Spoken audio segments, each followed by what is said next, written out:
Hello everybody and welcome to the United Stand. We are back. It is Manchester United versus Crystal Palace in the Premier League. We are back, and I'm very, very, very excited to be back. That is a predicted lineup on the left-hand side. We do not have the team news coming in until about another 14 minutes time. But we're back. I've said that a few times. Also back, just want to say very, very pleased to welcome back Boohoo Man as our sponsor. As you can see, I'm wearing some of their fetching Boohoo Man collection. Hopefully this will be good luck. There is a t-shirt underneath it that may get revealed if the person scores today. But big thanks to Boohoo Man for sponsoring the watch along today.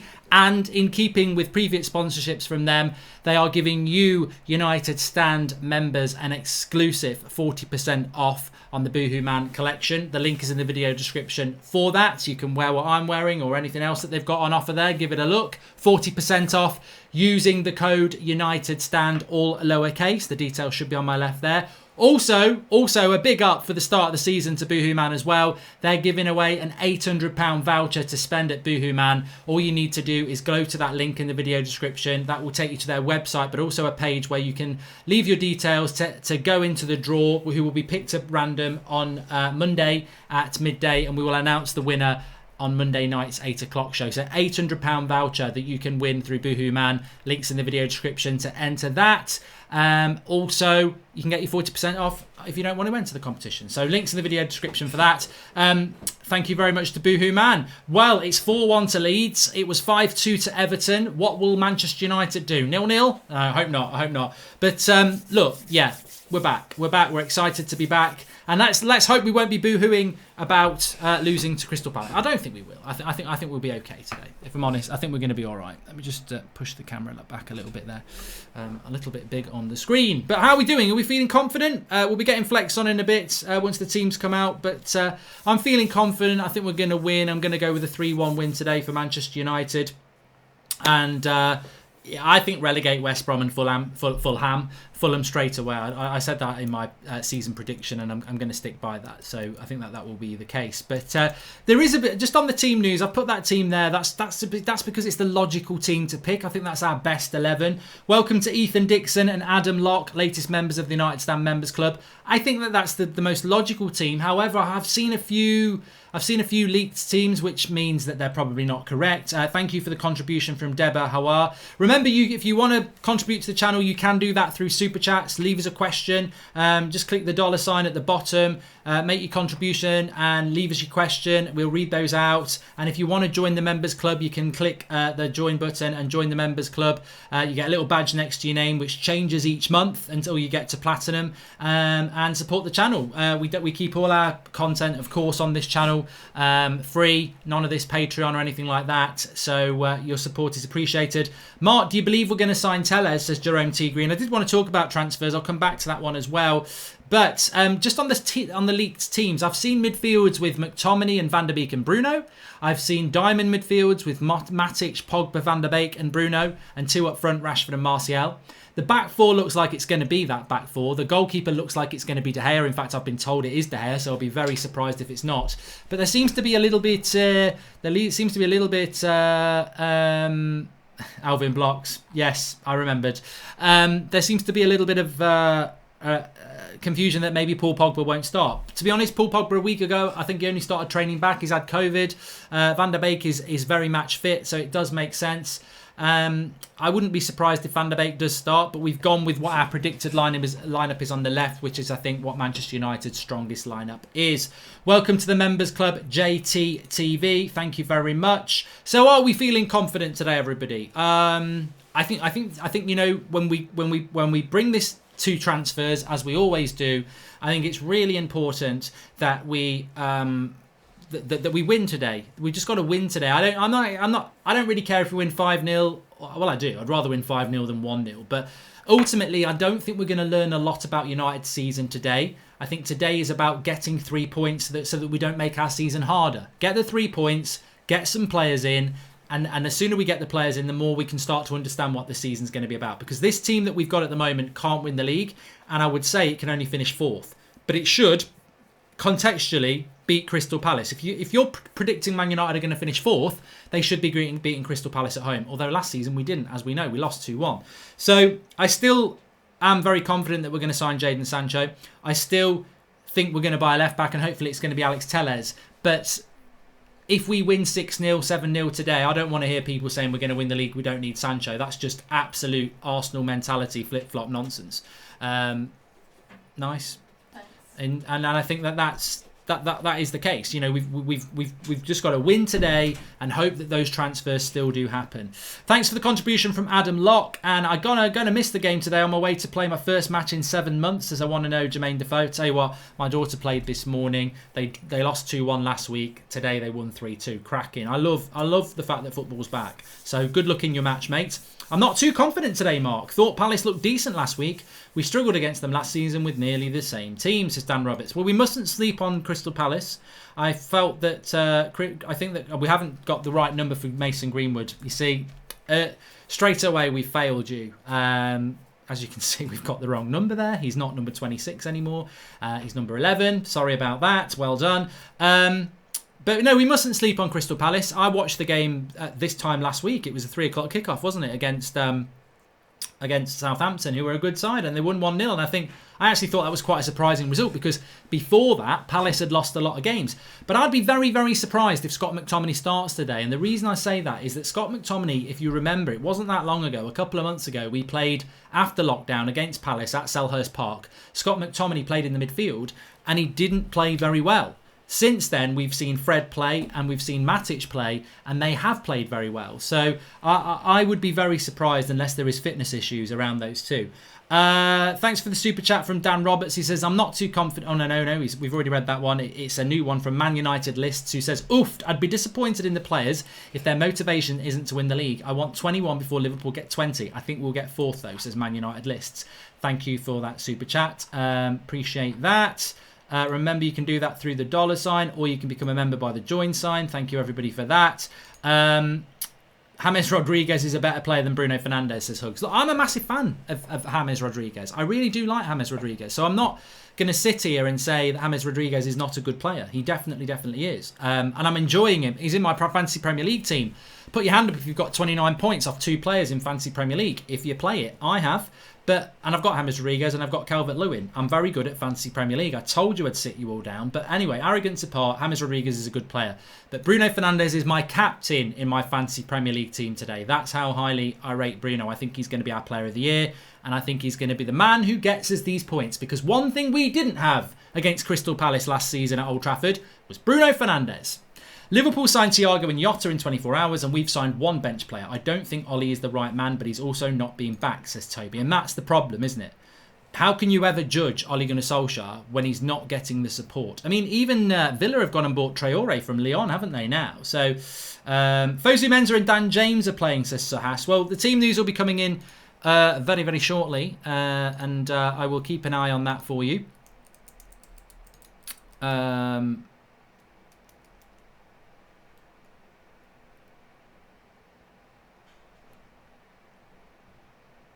Still talks. I mean, just on Sancho, I must just say, I was looking at something there. Sancho still is waiting on Manchester United and is still waiting to do this move to Manchester United. And, you know, I know Fabrizio Romano said that, so it's not really much of an update, but I just wanted to clarify that for you, that Manchester United are still not doing this deal. But they're from Jadon Sancho, he's expecting it to happen. Please subscribe to the channel if you're new. Bottom right hand corner. Let's have a look how we're doing. I think we're on 837, but it's always nice to have a little bit of a target. 837,000 subscribers. Please subscribe if you are new. Bottom right hand corner. Remember, we're live every night at 8 o'clock. Every morning at around 10 a.m. with an update. We've got fan cams coming up after the game, all your normal favourites. We've got player ratings. We've got my match reaction player ratings that you can vote for. We'll get you the link for that on the website in the second half. Remember, United Stand, the only place where you get to decide the player ratings on the website. You mark a player out of 10. Thousands of you voted towards the end of last season, and then on my match reaction straight after the watch along, we go through the player ratings. And, you know, forget Manchester Evening News, forget a journalist marking them out of 10, forget even me marking them out of 10. This is voted for by thousands of you. The most accurate way of voting for player ratings out there for Manchester United supporters, and you decide them. So let's please subscribe if you're new. Bottom right hand corner. Hopefully we can be third. Lots of goals, says Jordan M. I'm expecting goals from Martial and Bruno. Great to be back. Match day marks as United. I know. It was a very quick turnaround, wasn't it, in relation to the close of season and this. But actually, it does feel like quite a long time since we did play any games. So I'm happy. I hope you're happy as well. And yeah, let's see how it goes. Certainly think that confidence is a major thing going into this season, into this game. I don't think. You know, I do not think, and I don't know what anybody else thinks, I do not think we can go into this game knowing anything about what our season's about, because there's just no way that this is the team that we're going to be playing. You know, we're not. This is not going to be the team that we use. Just not. No, it won't be. So I think that we've just got to take it a game at a time. And I know it's such a cliche, and I hate that cliche myself. But I just think that that's what we've got to do. We've got to go into this in a way. I'm just making sure Flex is going on.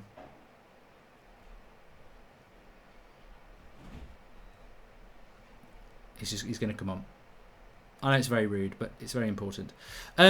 We've got to go into this season with knowledge. And at the moment, you know, it's like doing a spelling test without knowing what the spelling's going to be about. You can't prepare. We can't prepare for this season. We can predict, but we're almost doing it with one eye over. Like we're like Gabriel, not the Arsenal centre-back. Dreams can come true. We're like that one. And, you know, until we've got the full vision of what this season's going to be, we can't really predict what this season's going to be. But we should be able to beat Crystal Palace today, and therefore that is the obstacle in front of us. I think we should get Babakari Samari or Eduardo Camavinga for CDM cover. Your thoughts, says David Clayton. I don't think Camavinga is really a centre defensive midfielder, to be honest with you. And I don't know enough about Samari to say whether he is good enough to play for us yet. Nobody's really gone in for him. Hi Mark, how's it going? And I'm joining in the army next Saturday, says Jordan Vlogs. I nearly started singing the Status Quo song. You're in the army now. Thank you. Whoa, you're in the army now. Classic. But good luck in the army.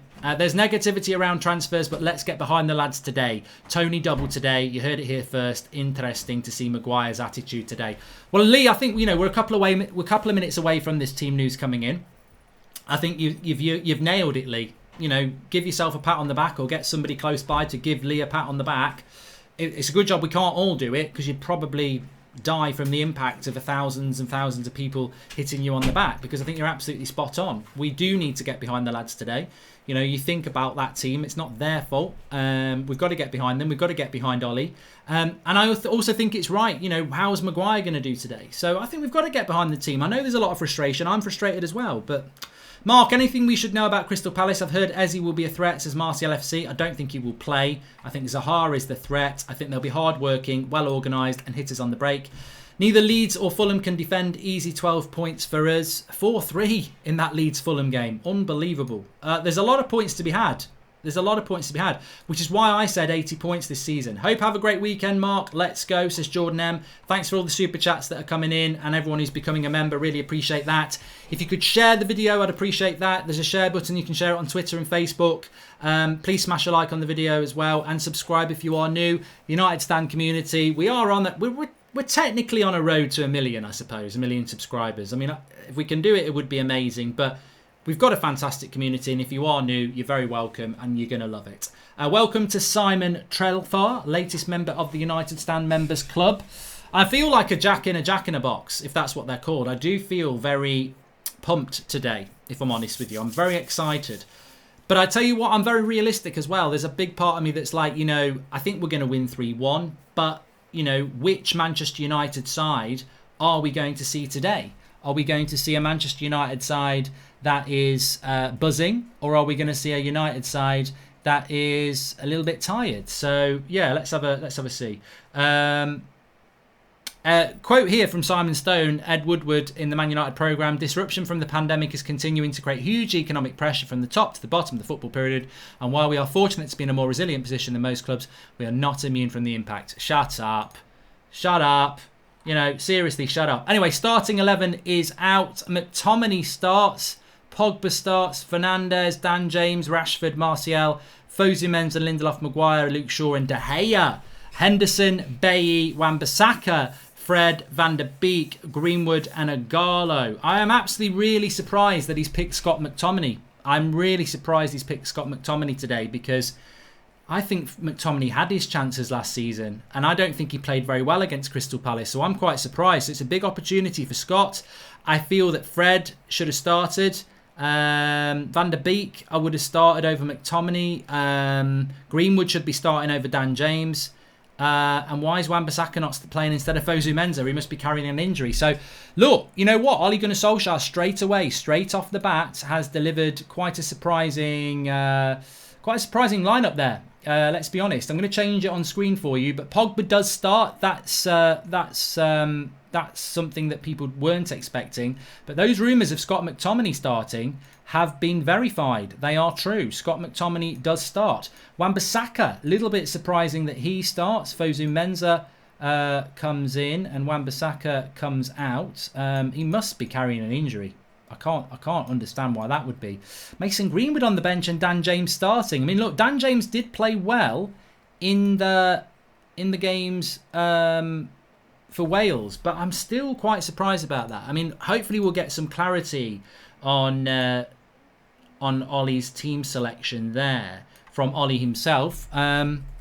I've got to be honest, it's lowered my confidence a little bit. I'm not going to lie. I'm not going to say we're going to lose, but I must admit that Dan James hasn't I think he's picking two players there that between lockdown and the end of the season were ridiculously poor in a Manchester United shirt. But look, maybe they're gonna improve.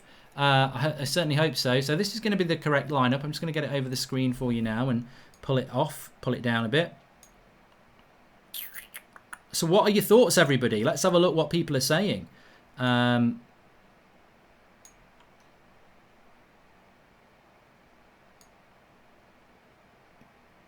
Is that the right one? No, there we go. Okay, we've got it. So, are you still confident on Sancho after Woodward's message in the United Review programme? I feel like he was saying don't expect anything else. Fuming, says Ash. I can't deal with that. Hi Mark, hope you're well today. Agree it's not the players' fault, but don't you think that's the problem? Our owners now, even if we don't get Sancho, we just got to get behind the boys, says Jordan Such. No, I think there is a. I think as Manchester United fans, we're in a very difficult situation, aren't we? Because we will get behind the players. Welcome to the members club, Simon Trelfer. I think we will get behind the players because that's what we do at this football club.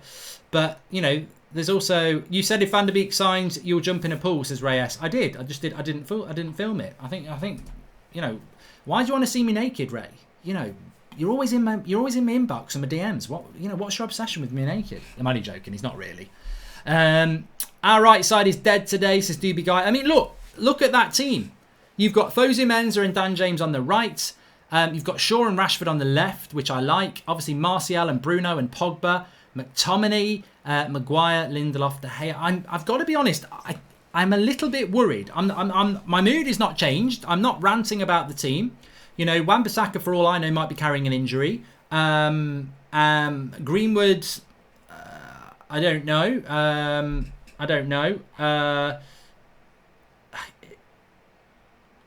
It's an interesting one. I can only think that Wan-Bissaka's carrying an injury. But Matic is obviously carrying an injury because he's not even on the bench. Just to clarify the bench for you, no place for Jesse Lingard, no place for Juan Mata, no place for Ander Pereira. So this is the eye opener for Manchester United now, and I think this is a really important point. 140 grand a week, Juan Mata. Don't know what Pereira's on. 80 grand a week, Jesse Lingard. So you've got about £250,000 a week, and it's not even on the bench. These players shouldn't be at the club. They're not even on the bench. And, you know, I've had to think about that. They're not on the bench. Eric Bay's on the bench with Henderson, Wan-Bissaka, Fred, Van der Beek, Greenwood and Ighalo. And I think that's a good bench. I think that's a good bench. And considering Matic, imagine what a player he would be. Tall and big, but also got the control of a magnet. Mata's not on the bench, obviously. Pereira's not on the bench. Lingard's not on the bench. Matic isn't on the bench. He must be injured. So I don't think we've got a good squad. I just think we've got so many players, especially around that midfield area. But yeah, no Brandon Williams on the bench either, which somebody in the live comments just said there. So yeah, I mean, look, there's a lot of players that have missed out today. Mark, we won't have much problem in getting the win today. I think we should not be overhyped about our squad, no matter what the result will be today, says Ram. I agree with you on that one. Rashford playing on the right, not the left today, says Nitin. And Scott Mack, welcome, latest member of the United Stand Members Club. Mark, why did you reply to my 27 inbox messages to see you jump in a pool with Harry Kane? This is Robert McCormack. And Stephen O'Donoghue says maybe he picked a weaker side to show the board that he needs a right winger, hence why he played James. Maybe same with Tim for Tellez. Could be. Mark, hope you're well today. I've read that. That's okay. Duncan and Tammy Hawkins, I get the impression Ollie is playing Dan James to run at a thin Palace defence with their injuries, then bring on the assassin MG. I'm not coming. Oh, Mason Greenwood. I thought you were talking about me going on. I'll have a turnout, but we probably won't do very well. Yeah, some people are saying that Marcus Rashford is playing off the right, which I do not think he is, because the starting 11 for Manchester United on the Manchester United official site has Rashford on the left and Dan James on the right. So, you know, we'll see. We'll see how that works, but I don't necessarily think that will be the case. Please subscribe if you're new, by the way. Bottom right-hand corner. Fred is on the bench. Greenwood dropped because of England scandal, says Ethan Dixon. Well, how can you drop Mason Greenwood for England's scandal, where basically he got a girl in his room, and then not drop Harry Maguire for doing what he did in Greece? So I don't think that's anything to do with it. I think it's probably more to do with their mindset. Maybe Mason Greenwood's not quite ready. Hi Mark, great to be back for a new season. I can kind of understand the Greenwood switch considering the comments on his handling by England. He needs a break, says Simon Heldon. I think you're probably more right with that. Everton 5-2, Leeds 4-3. Arsenal will probably slaughter West Ham 4-0. Do you think the United game will also have plenty of goals? Remember, it's our first game, Rubbernicking gang. I love him, the name. I'm loving the name. Remember, it's our first game, so you know, not necessarily going to be firing on all cylinders. I think we'll have enough to win today. I do think we'll have enough to win today, but we'll see how it goes. Just a little bit of a reminder, big shout out to Boohoo Man. They are sponsoring the show today. You can get a massive 40% off exclusively through Boohoo Man. I'm wearing some of their clobber today. I really do like this top, by the way, and you can get it yourself. Links in the video description, but you also get 40% off it and anything else you want. United Stand is the code, all lowercase when you check out United Stand. They're also giving away an £800 voucher to one of you. All you've got to do is click the link in the video description, leave your details in there, and a winner will be picked at random. And you'll be notified on Monday lunchtime, and we'll announce the winner on the show on Monday night. So big shout out to Boohoo Man. Link is in the video description for that. We've had a super chat from Edgar Gonzalez. He says, McTominay isn't good enough. We saw that last season. James probably needs to go out on loan as well. I've got to be honest, I'm surprised by the team. I'm not going to get overly negative about the team, but I am surprised by it. I've got to be honest. I don't know what Flex is going to say. Let's see what he is going to say. Flex, young man, can you hear me? Hello? Yo. Can you hear me? Yeah, I can. Hold on. Let me just pause the live stream. There you go. Can you hear me? Yeah, we can. Let me just read these super chats and I'll come to you. Hi, Mark. I really hope James does well, but if he does, do your management. We'll have to an excuse not to buy Sancho. Shout out Mark on match day, says Ash G. Shout out for Ash G for that. I actually don't think this isn't a bad side. James is starting because of the great international run he had, says Tejas. And United site showing Rashford on the right, says Hamza. Mate, we're back in that world again, aren't we, where people start having their period because we might have the team in the wrong position. I mean, look, I don't care whether Rashford's on or James is on the right or the left. Logically, I think it's Rashford on the left and James on the right, Flex, because Rashford and Shaw work well together. Why would you just mix it up? But what is your thoughts about the team? I think the thing that stands out to me and many other people, and Chelsea says Ollie's starting to be ruthless with the deadwood now. Greenwood is on the bench because of his age. Better to ease him in against bigger teams and keep him on his toes. Van der Beek is on the bench. The bench looks good. I spoke about no Lingard, Brandon Williams, no Mata, no Pereira on the bench. But I must admit, I'm surprised that McTominay's starting because he played against Villa. He played against Palace 2 months ago and played particularly badly. Yeah, he did. He did. Do you know what? It's so early in the season. You've got players coming back from international duty. You've got Wan-Bissaka who was out in Dubai. You're just not sure exactly where these players are at fitness-wise. Against Aston Villa, McTominay done some good work against Aston Villa last week, I have to say. So, look, I think it's easy for us to just lose our heads and get angry with it, but we've got to have a bit of patience. It's the first game of the season. Fosu Mensah obviously isn't the number one pick. There's obviously something going on there, and Bissaka's not quite ready. The James situation, look, I think it's a new season, so maybe he's been seeing him in training and he looks bright. And like I said, maybe Greenwood with the Greenwood situation wants to get him in, let him, feel his way back into it after a lot. And Ollie's saying that he wanted him to have a rest, and being pissed off with Gareth Southgate in the England setup. I'm actually not that surprised. Now I'm taking it into context and thinking what he said. Maybe he might want to, ease him in slightly, and not put too much pressure on him. Look, us as fans, we just want to see Greenwood starting, and what better way to shut up the critics than to start against Palace, grab a brace. But you know what it's like on a training field. It doesn't always work like that. And again, I wanted to see Van der Beek start, for me, but I think he's just playing caution to the wind, and he just wants to feed these players in slowly. I think I'm going to look on more the positive side and be like, do you know what? Like you just said there, at least he's being ruthless with the dead wood. That bench says quite a lot. Says quite a lot more than we think it does. I mean, Wan-Bissaka would normally start, and Greenwood, you would say, would normally start. So that's Dan James and Fosu Mensah probably back on the bench, and maybe Williams isn't ready yet. But the rest, your Matas, your Pereiras, your Lingards, this could be a common theme for them. So, yeah, and good to see Shaw back as well, because he's our best left back. We need him, and hopefully Rashford does play down the left, because that I think he was awful towards the back end of last season. I know a lot of people won't want to admit it, but them last probably 4 or 5 games, I would say, he really wasn't good. So I'm happy. It's enough to beat Palace. I don't want this whole, if we don't get the results today, it's because we haven't signed Sancho and the board. What have they done? That team there on paper, if they play to how they should play, they've got enough to beat Palace. Do you know what I mean? I think it's really difficult because you don't know the fitness levels of the players. Exactly. But on one hand, Paul Pogba's only been training a week and he starts.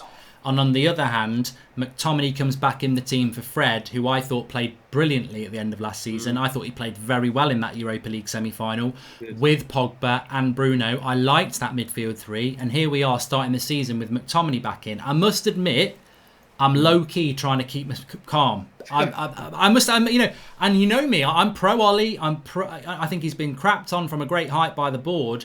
But this is where Ollie can lose friends. Yeah, he's got everyone behind him at the moment. But the only and if anyone remembers when last season started, we were in the same position. We said the board haven't got him a midfielder, the board haven't got him an attacker. We're never going to turn on Ollie. He's been treated badly by the board. And what happened by Christmas? A lot of people had turned on him because of his tactics and his team selections. I must admit, I'm not really bothered. I think we will win. But it has dropped into my head, and I will be honest, I've thought, if we didn't win today, people are going to go, why has he picked Dan James? Why has he picked Scott McTominay? And for me, the Dan James thing might make a lot of sense because who knows what headspace Greenwood's in at the moment. The Wan-Bissaka thing must be because Wan-Bissaka's not fit. You know, it must be. You know, you'd never go carrying a knock. Yeah, 100%. But the McTominay over Fred thing, I've got to be honest, I feel for Fred there. I do. I feel for Fred because I liked Fred, Pogba and Bruno in the Europa League semi-final. That's not why we lost. Sevilla were a very good team and we dominated that midfield. So I don't like McTominay in midfield. I hope he's going to prove me wrong, and I do feel sorry for Fred. I've got to be honest. Well, it's like the inquest talk is like preloaded, isn't it? It's like if it doesn't go well, you already know what you're going to look at. Which sometimes I don't really like that because on the other hand, if it goes well, are we going to say, do you know what?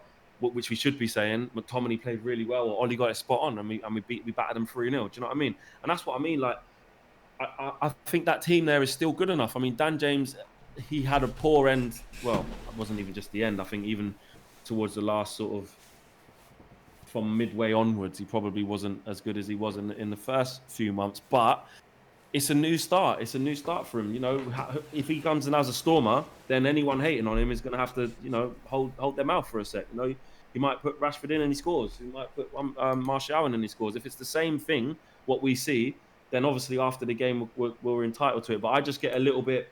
I don't really like doing that before games because, like you said there, we don't really know where the fitness is at. We don't really know where the headspace is at.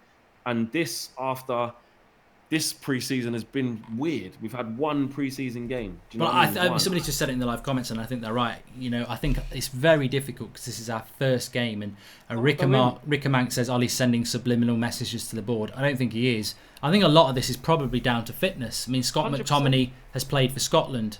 Dan James has played for Wales. Their fitness levels are probably ready to go. Yeah, exactly. And that's the Greenwood situation. Look, from our point as Man United fans and as Greenwood fans, we want him to start straight away, but it just doesn't work like that. You've got to remember, Ollie's got to manage this kid. We don't know what Mason's headspace is like. How do we know that Mason hasn't gone in and said, "Oh, this is all just getting a bit much"? And you know, and even if he came in and said, "I'm raring to go," they will want to protect him. Ollie made it clear in that press conference we didn't even want him to go and wanted him rested.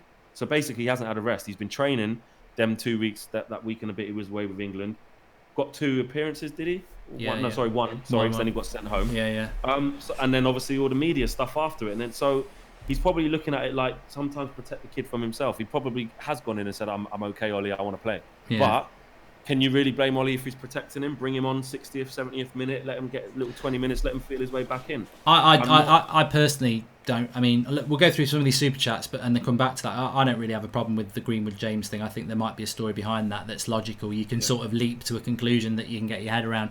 The hypocrisy and ineptitude of this board is shocking, says Andrew Rossi. They complain about Dortmund's stance on Sancho and haggle with Roma over Smalling, who will never play for us. Anthony Jury says Sky Sports team says Dan James is starting on the left and Rashford on the right. Again, don't care. I don't know why people care. You'll find out when the game kicks off. Personally, I think it should be Rashford off the left.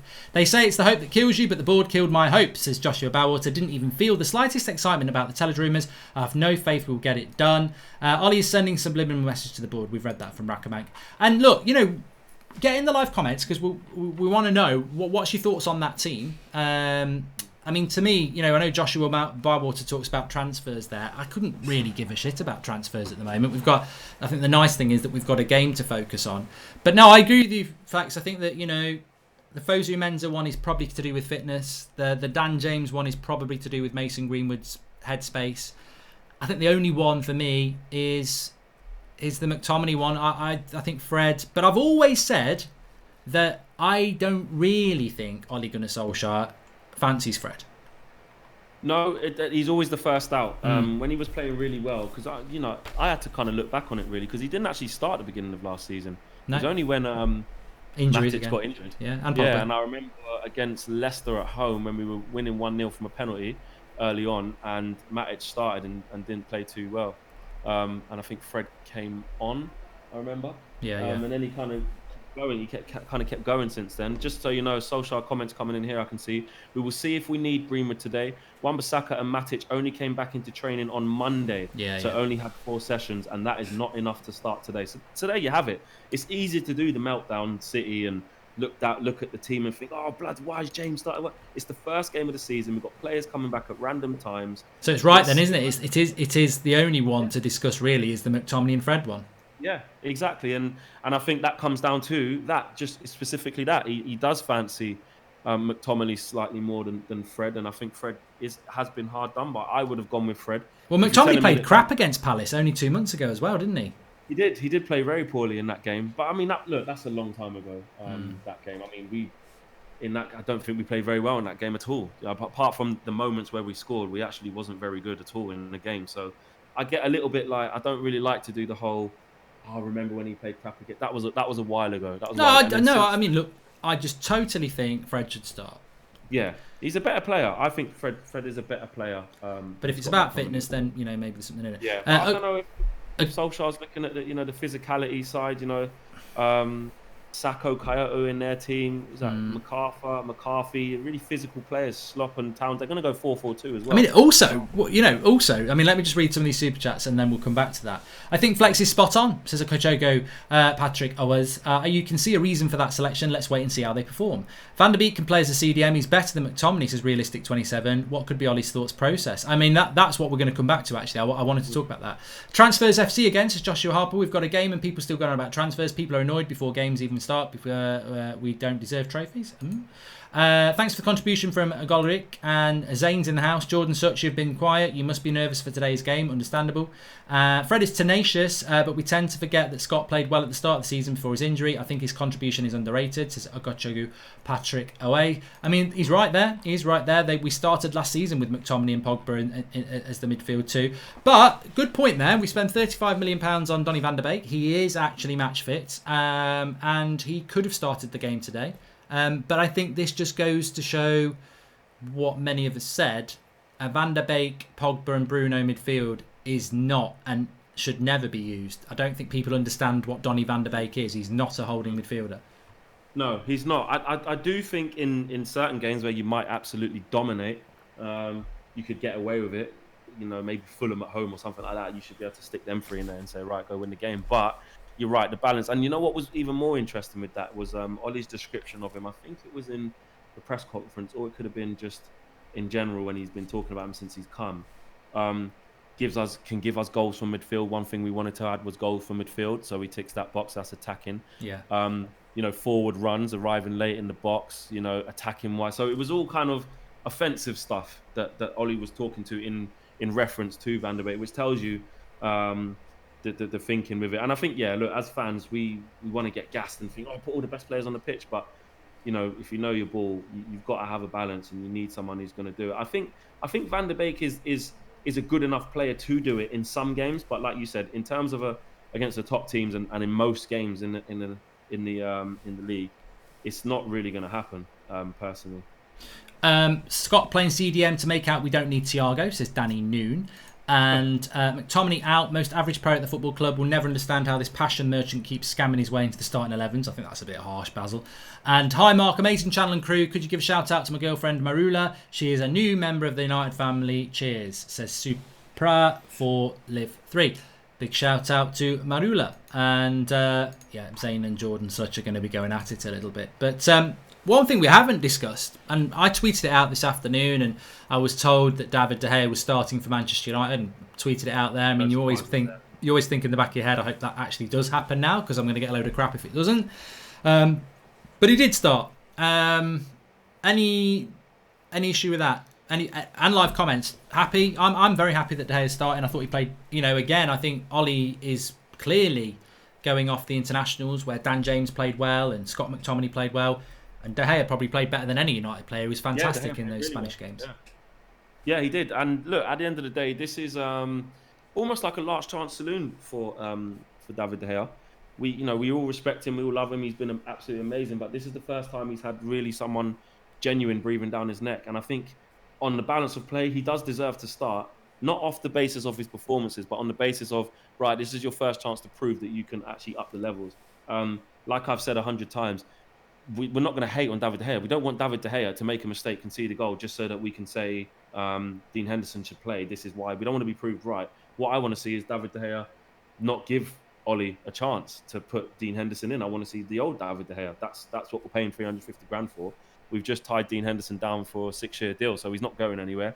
And yes, I know people can argue he's a young keeper. We want him to develop, and this might stunt his development. But being in the first team fold, and he will get games. I think he'll change it more in the cup games than he did last year because he knows how young Dean Henderson is. But Ollie De Gea deserves the chance to answer for himself, to either to prove or disprove that he should still be the number one. If he starts the season strong, which is what we want to see, then it shuts up all the debate, doesn't it? And 4-4 leads in Fulham, is it?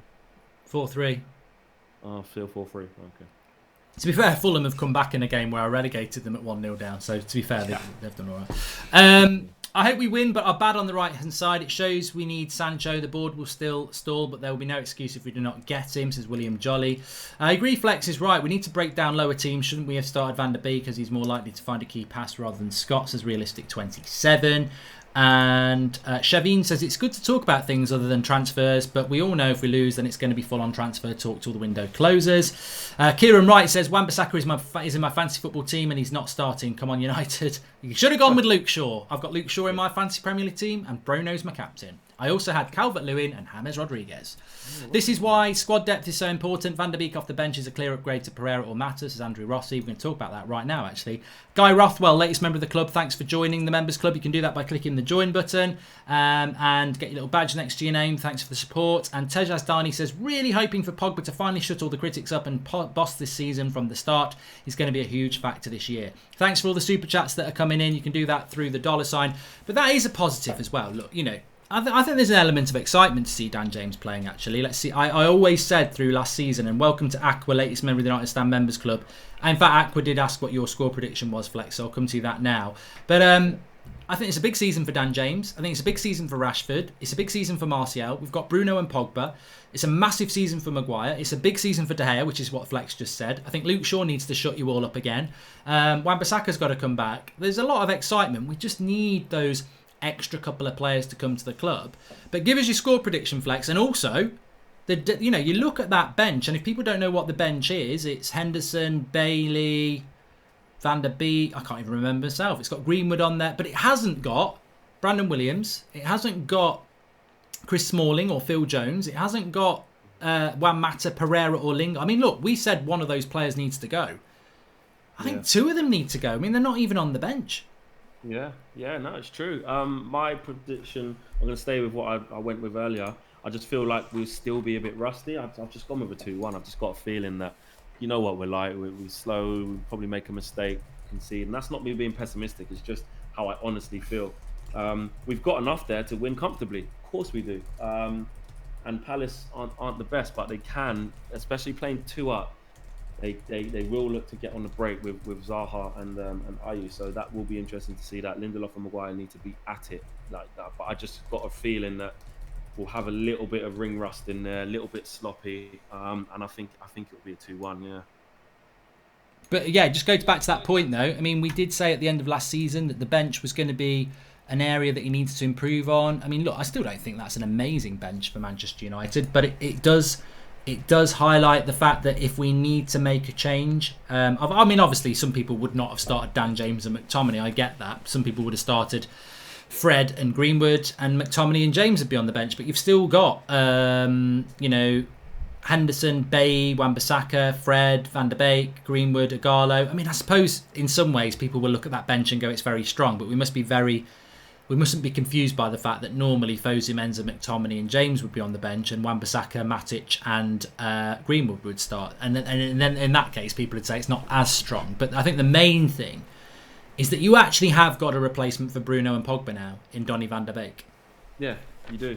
And it'll be interesting to see just how he's used, especially today, because either one of two things will happen. Either we're in cruise control and winning 2-3-0, with 70 minutes, and then he kind of takes Pogba off, or Bruno to give him a rest and puts Van der Beek in there, or we're in complete cruise control or whatever, and he puts Van der Beek in instead of McTominay, which would be interesting, because that obviously goes against what we're kind of saying. So I think that first change, or how Van de Beek comes into the game, I think will give us a good indication as to where Solskjaer sees him playing. Would he dare drop Bruno back? Because Bruno can play in midfield. He can. He's done that a lot, especially at Sporting. He can play there. And would he go right? Just play a free, instead of an out and out number 10, which is obviously always Bruno. So it'd be very interesting to see how and when Van der Beek is used today. Yeah, I think he will definitely come on. I mean, to be honest with you, it's all right, Ollie saying that, what did he say?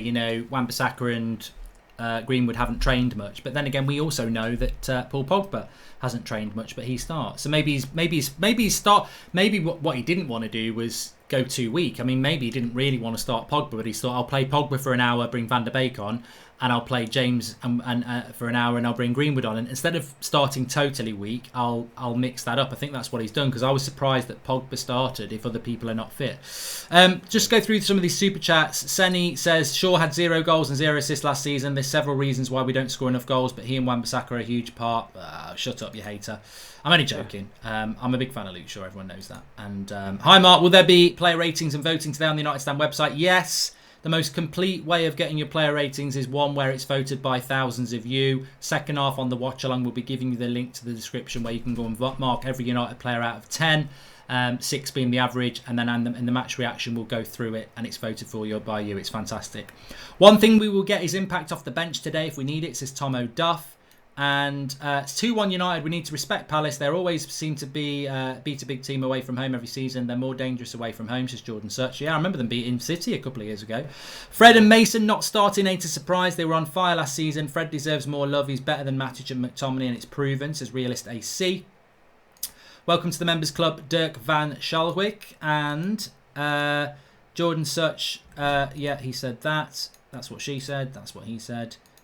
And we're back in the room. So does this mean Timothy Fosu-Mensah is the backup for Wan-Bissaka over Brandon Williams, as Ethan writes? Potentially. That's quite interesting, because I think I instantly was looking at the bench to see if Lingard made it on there, because I think Jesse's got such an interesting season. I've always said about Jesse, I think it's if I was keeping one out of Pereira, Mata, and Jesse, I'd keep Jesse. But if I was Jesse, I'd be looking to go. I would. I think he's 27. He's 28 in December. He's played a World Cup semi-final a couple of years ago. He should be playing. I'd be watching these Everton sides and I'd be thinking I should be playing football. But he's not even on the bench today. But Brandon Williams is a younger lad. But yeah, I mean, Brandon Williams normally has been on the bench. He's not on the bench today. No, and as of now, we haven't heard he's picked up a knock or anything like that. Dalot is another one as well, not on the bench. Yeah. And it's interesting there because Fosu-Mensah is consistently getting the nod ahead of him, even for the bench, even if he starts. So it's a weird one. That, I mean, Dalot surely is going to be gone. I don't see how he fits back in. He doesn't fancy him. He clearly doesn't fancy him. So it comes down to, like I said, the outgoings. Who's realistically going to leave? Because are these players happy just not getting in the matchday squad week on week? Happy to just sit on the money? I don't know. Yeah, just checking here, and it has been confirmed as well by Ben Naidu on a super chat that Liverpool have just announced Jota salting our wounds. I love Jota, man. What a player. I don't know. I don't know if I'm going a bit above board, but I proper rate him, and I just look at what Liverpool are doing, and it's so frustrating because at 5 o'clock as well, half an hour before our first game, they put it out. They're not messing about, Liverpool. They don't mess about. No, they don't. And Jota is a proper player, man. If you've seen him play, you'll know just how good he is. And under Klopp, I think he'll do really well. It'll be interesting to see how much game time he gets, because obviously he's not going to play if Mane and Salah are fit. But he's coming bench, from the left yeah. or the right, it's a strong. That again, they're almost now. It's like they're trying to do the Man City thing. Yeah. Start having the two top players in positions. Welcome to the Members Club, Alexander Taylor. It looks like you've got the opening writing from Star Wars on your desk, says Alec. Well, it just things flashing up, Alec Williams. Williams had an injury reminder. Remember around the internationals. You're right, Jack, actually. Good point. Williams is one-dimensional on the left, always cuts in and never whips in across. We could see a whole new player with him on the right. Let's hope, says Aditya. Please subscribe to the channel if you're new, by the way. Bottom right-hand corner. Flex is going to be doing all the fan cams afterwards, as usual. We're live every night at 8 o'clock. Sunday night, 8 o'clock show is going to be a good one from now on, because it's going to be me and Flex and a couple of guests. And obviously, we'll be talking about the games. And we're live every night at 8 o'clock, as you know. Lots to get involved with the community. So please subscribe if you're new, bottom right-hand corner, and share the video. Fred should leave for his own sake, says Bazu. And, well, there was talk about Turkey. For him. But, look, we're sort of getting sucked back into the Glazers out in the live comments and the transfer chat again. I mean, look, Liverpool, I've said it before, and they were linked to Fabinho at 8 o'clock and they'd signed him by 9 o'clock a couple of years ago. They were linked to Jota yesterday afternoon and they've signed him 24 hours later. We just can't do this. And, how many times do we need to keep talking about it, Flex? It's more about, I think everyone's at that point now, is just how does this change? Because we see it every year. I don't know how you change it. I mean, I've got the LUHG crowd getting on my back on Twitter now. I tweeted on Tuesday, Glazers out. It had 10,000 likes and 3,000 retweets. And I had local United fans saying they're going to chuck me in a canal. And I just said, there's just no point. What is the point in United Stand, whether it's got nearly 1 million subscribers, or Jimmy United, who's got 2 followers on Twitter? There's no difference between us both saying Glazers out, because if you haven't got a United fan base that wants to actually do something, it's just words. So the LUHG crowd, you can think United stands pro Glazers. I can tell you it definitely isn't and never has been. It's more about, we can't, you just can't. I've supported United for a long time. Yeah. And there's people who've supported United longer than me because they're older than me, and they will tell me the same thing. The fan base is divided. There are different sections within a United fan base, whether it's Must, whether it's Red Issue, whether it's the Red Army, whether it's the United Stand, whether it's Barney Red News, United We Stand. They're not all together. Some get on, some don't. Some are just out for themselves.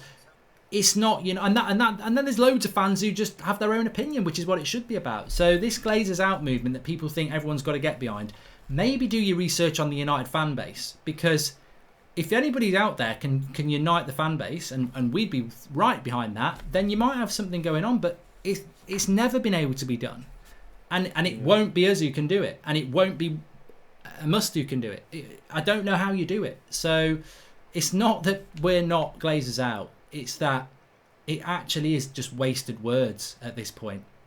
What do you do? Point, I think that's the key there. At this point, I'm just watching Solskjaer on the telly now, so I don't know if you want to look at Twitter to see what he's saying, because I've got my TV on mute. But just on what you were saying there, it's a shame, man, because the fan base is absolutely massive, and there should be no divisions in it. I mean, apart from we all want United to do well, there are always little subdivisions, and I really don't understand it. People just, want to see other parts of the fan base, fail, or call them out for this or that and the other, and it's just a lot of it's lies and just stupidness.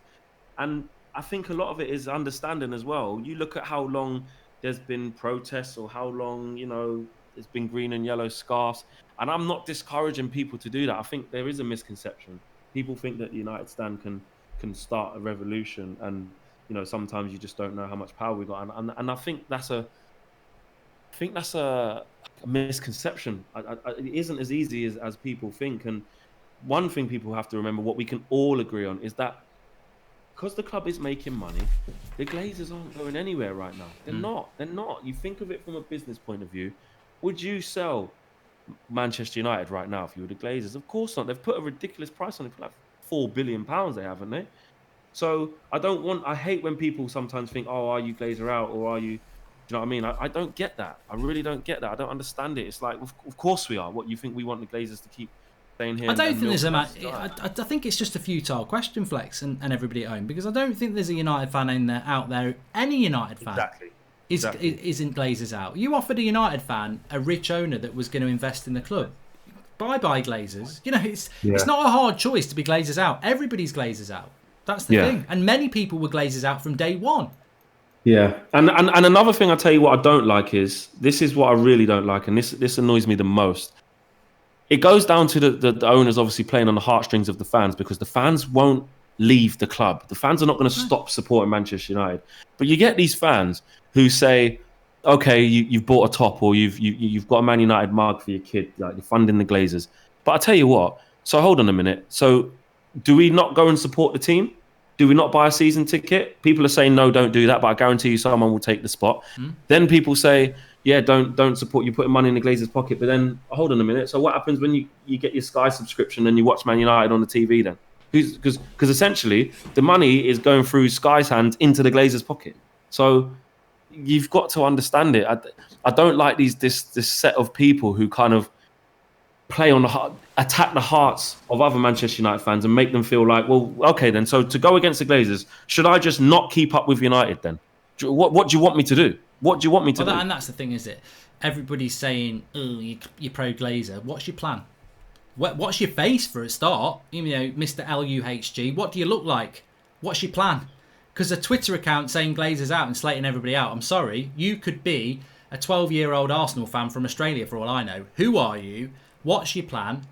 Let's see what your plan is. I think people are willing to do it, but, you know, Twitter noise is not really noise. I don't think the Glazers are bothered about hashtag Glazers out on Twitter. I really don't. It's happened so many times.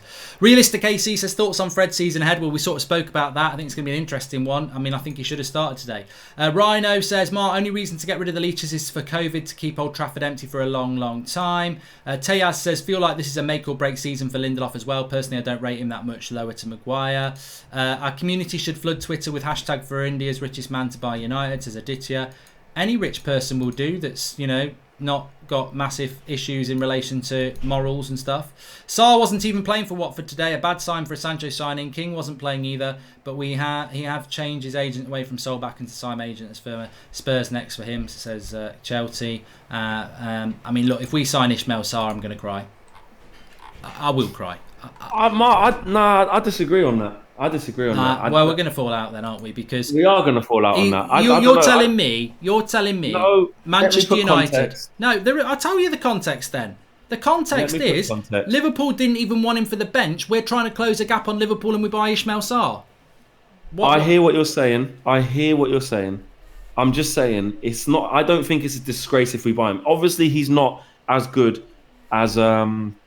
I 100% agree with that. And clearly, he's not as good as Jota. I wouldn't say that. He is a talent. But if you how do you close a gap on Liverpool by buying a player like that? It's a cop-out. It's a saving of the money. It's like, oh, we bought somebody because we couldn't do this one. It's not ambitious. It's not progression. It's Arsenal under Wenger for 10 years. This is not Man United. If we buy... I'd rather buy no one. Yeah.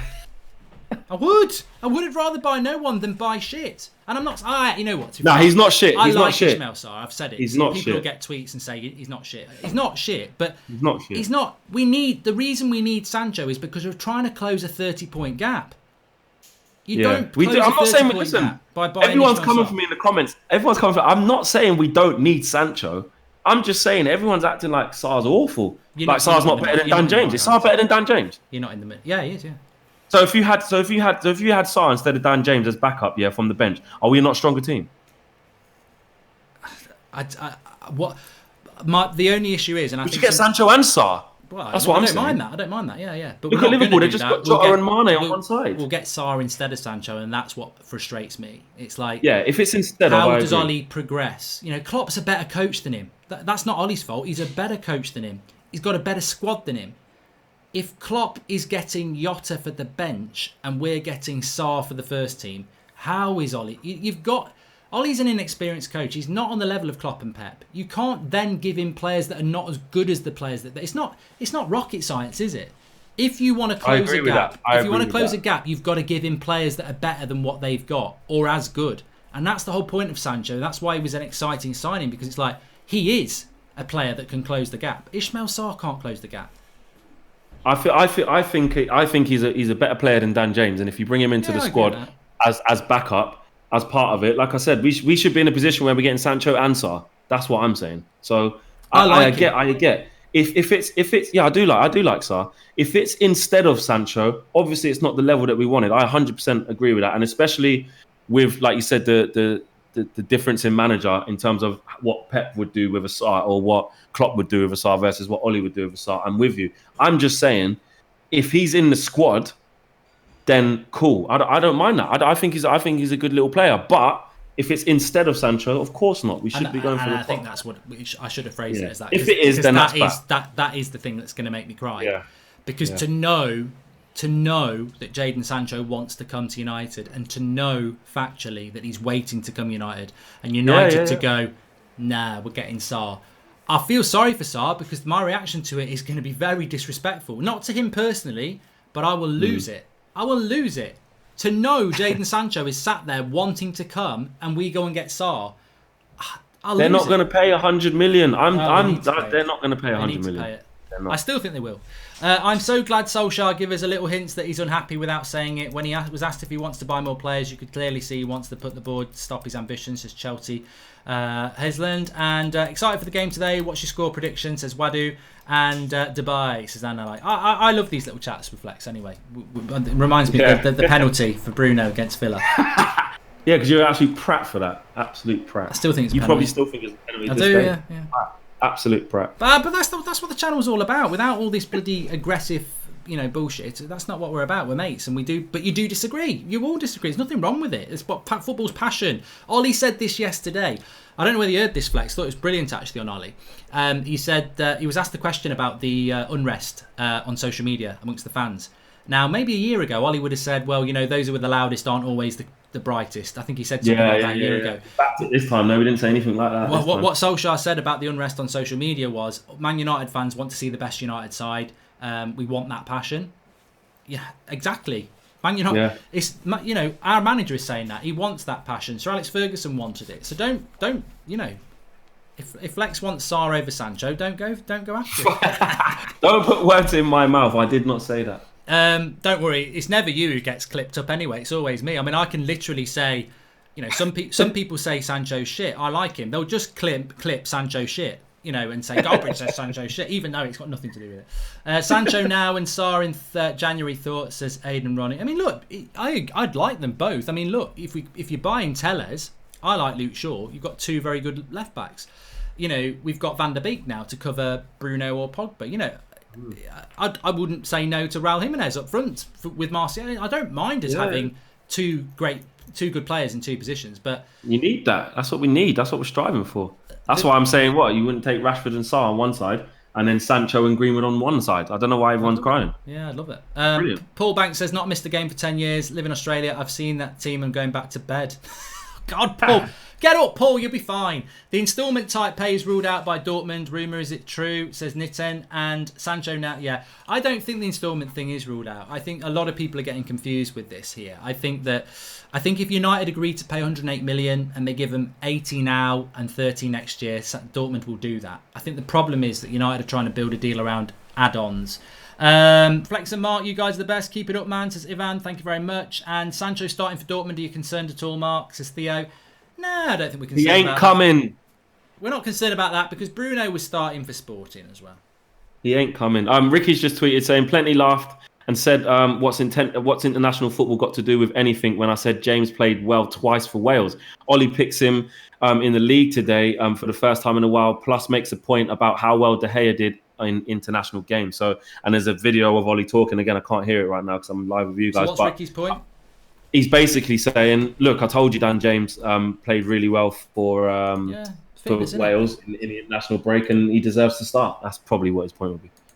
We haven't spoken about the centre-backs. We've only got a few minutes till kick-off, but we haven't spoken about the centre-backs. Yeah. Well, look how they started last time when they got through when it was Lindelof who got done on the jump, didn't he? Yeah. So, look, they've got to be at it. They've already been done by these two. And Maguire's got this pressure around him. Ollie mentioned it yesterday. Nobody knows how it's going to react. It's a very big thing. All I've got to say, and you can have your say, and everyone in the live comments, the only thing I've got to say about that centre-back pairing, and I'll keep saying it, is that they ain't going to win you a league. They're not. No. That they don't work. I like Lindelof and I like Maguire, but I've watched a lot of football. They don't even complement each other. They don't. You haven't got a quick man. They're both. They're just not. To me, they're a problem. But they are good enough to get us third, as they've shown before. So look, that was one of the areas I wish we'd. I know for a fact Ollie wanted to bring somebody in and we didn't get anyone. So that could become an issue at some point during the season. I'm sure it will. Yeah. We need a centre half. We know we need a centre half. So there's no lies being told there about it not contributing, like complementing each other. That it doesn't. And do you know what? I keep saying it, against teams who are not as good, they will do all right when they're not under that much pressure. But when they play against individual players who can tear them a new one, sometimes they're not up to it. I've seen it with quick players or strong players, whichever way round it is. Something happens, and that will always worry me with Palace on the counter. And I tell you what, that young Eze, Enrique Eze, who's come from QPR to them, he's a good little player, and if he comes off the bench late, he can cause problems. So, yeah, we've got to put the game to bed so that Zaha and AU don't have a look in. Because to be honest, no disrespect, but Zaha and AU shouldn't be coming Old Trafford and doing bits, which is what happened when we last played them at home. So that just tells you everything we need to do. But if we play to our best, we should be on it. Palace are going to do what they did a year ago. They're just going to defend and it is on the break. I think an early goal is really, really important. Exactly. Dan James trending. It's always good to see. Chris Gray, latest member of the United Stand Members Club, thank you. And James Tinker calls the United board something I'm not going to repeat, but this basically says they need to pay for Sancho ASAP. Thanks for the contribution, James, you little tinker. And we're going to sign Sancho on the 24th of September. It's my 30th birthday present, says Chelsea. And hi Mark, love the show. You mentioned the other day that Dortmund don't need Sancho replacements because they have good youngsters. Why not just go for them, says Elliot Lawless. They probably still want 50-60 million for them. Aram says Everett just mentioned David Moyes' daughter in Zahar and Sky. Guess the rumours were true. Who mentioned that? Everett, apparently. I don't think it was true. Rashi, Martial and Sancho is comparable to Liverpool and City's 11. Rashi, Martial and Sarr is more like Everton's front three in terms of levels, says Hadi. I think Hadi makes a good point there, actually, though, Flex, because if you do buy Ismail Sarr, does he push Greenwood out the team? I don't think he does. If you buy Sancho, he does. And that's a good point as well, isn't it? You buy Sarr for 40 million. And I think that's where United could stumble there, because they might go, let's get Sarr because he's half the price of Sancho, but he's also half the ability. That shouldn't happen. I totally agree. I don't want people to mix up what I'm saying. No, it's not Sarr over Sancho. No, it's not Sarr is better than Sancho. What I'm saying is in an ideal world, we actually get both. You have Sarr as backup to Rashford on the other side, and you have Greenwood and Sancho as backup on the other side. Then you're starting to get that City kind of strength. That's what I'm saying. Only hope this season is a fence. Our defence is ship taken on water. Without Sancho, we are one injury away from being dumped out of European places, says Edward Walters. And isn't it an issue that the club can't get key players fit to start the season? Wan-Bissaka not fit because he was in Dubai, apparently, says Henry. Well, look, I can't discuss what's going on at Manchester United in the fitness department. I think we seem to have we had a lot of problems in August, whether it was Greenwood, Maguire, Wan-Bissaka in Dubai. But look, most important thing, we are 9 minutes away from kickoff. We are 9 minutes away from the start of our season, and I think anything other than a win, Flex, is going to be bad. I expect Arsenal to beat West Ham. Obviously, Everton have got 2 wins now. We don't want to be chasing the pack early. We're already chasing the pack. You can't afford to drop points because 100%. I never liked that game in hand thing because it's you want the points. Yeah, you want the points. But one thing I will say, I'll kind of leave you with this. Yeah, is that I don't want, if there's a bad result today, right? I don't want meltdowns in terms of this is the board's fault. That team that we've got there, with the players that we've got, if they don't win today, it's on them and it's on Ollie or tactics or whatever. It's not because we didn't get Jadon Sancho in time. For me, that's my biggest grievance there, is that I can feel that if it's not good enough, we've got Rashford, Martial, Bruno and Pogba on the pitch. Like, do you know what I mean? And yes, Van der Beek could probably come into it later on or whatever, or Greenwood could come off the bench or whatever. There's enough quality in that starting 11 and the bench to beat Crystal Palace at home, regardless of whether you've gone and bought Sancho. And it's the first game of the season. So if it's not great, I don't want to see that the only reason being blamed is it's because Woodward didn't get the sign. Look, we know that's a separate issue, but that's not the reason we're going to win or lose today. Yeah, I think we'll be all right.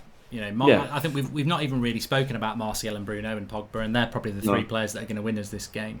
Nathan Bucknell, latest member of the United Stand Members Club, thanks for joining. You can do that by clicking the join button. Hey Mark, did you make any bets with the hat wearing bitch this season about whether United will finish above Arsenal.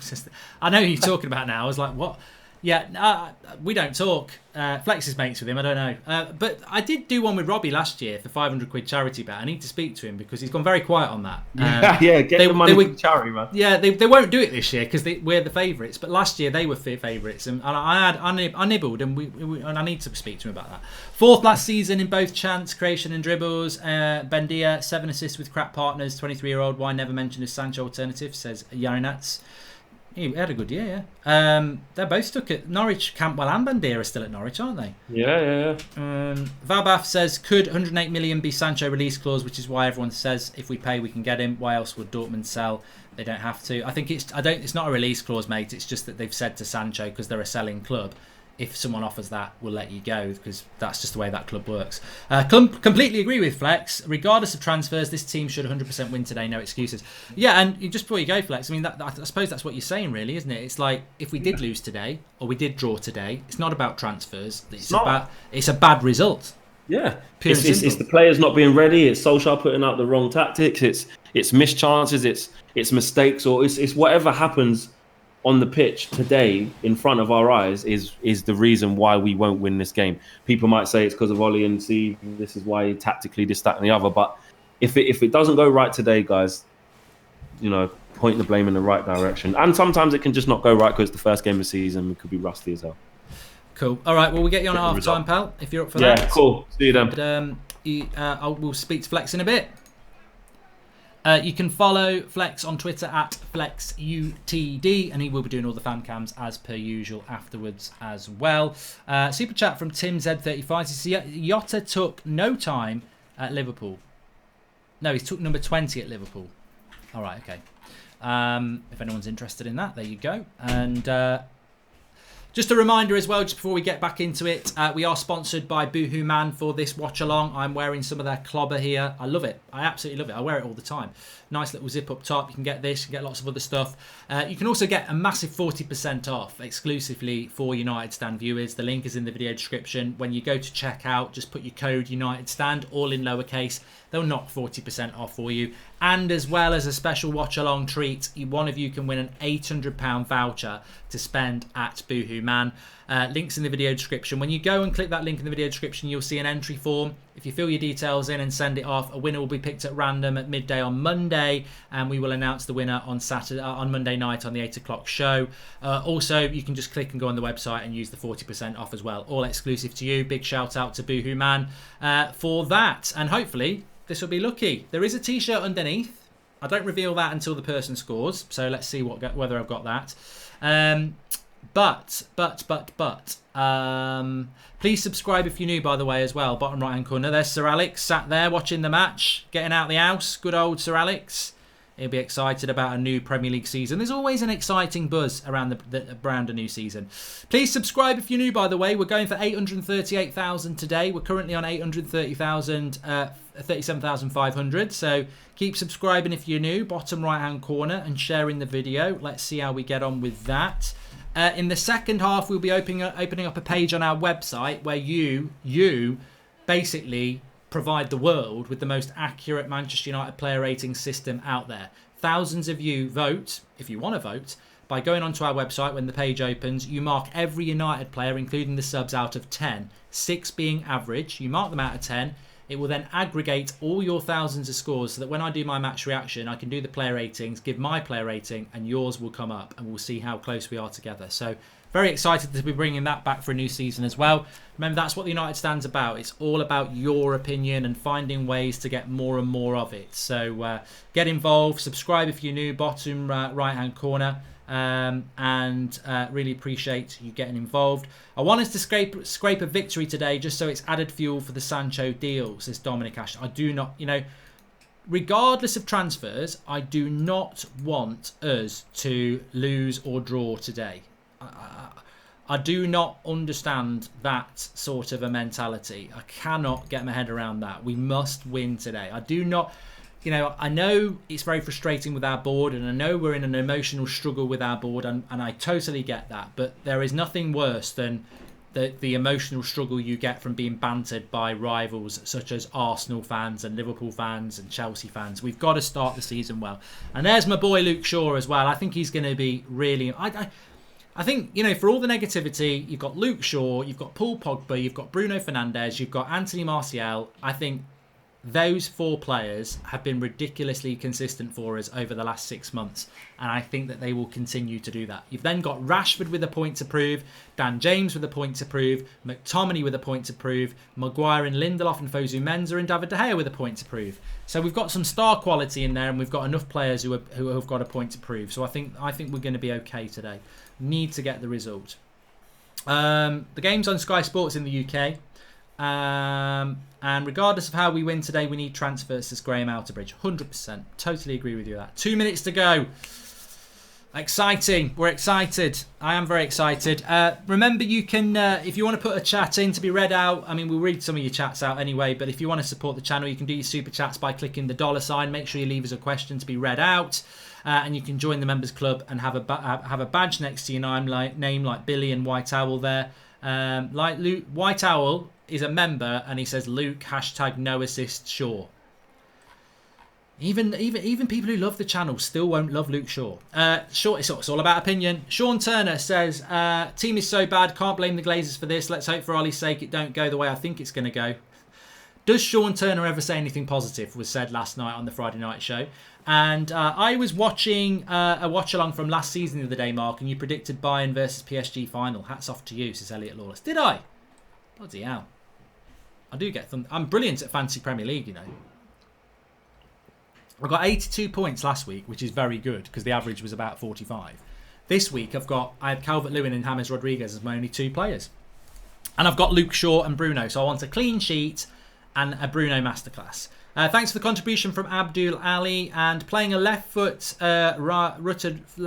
right back now after playing a right-footed left back, says Ian McCormack. No, Fosu Mensah's right-footed. Ian, I know he played at left back, but he is right-footed. So we move. Can I just run a test on the live comments? If I say 1, 2, 3, what comes next? Type it.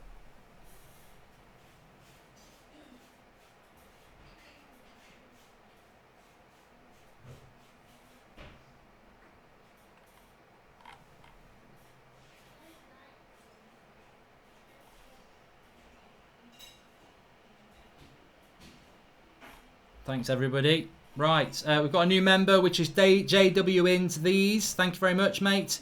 We're about to kick off. They take the knee.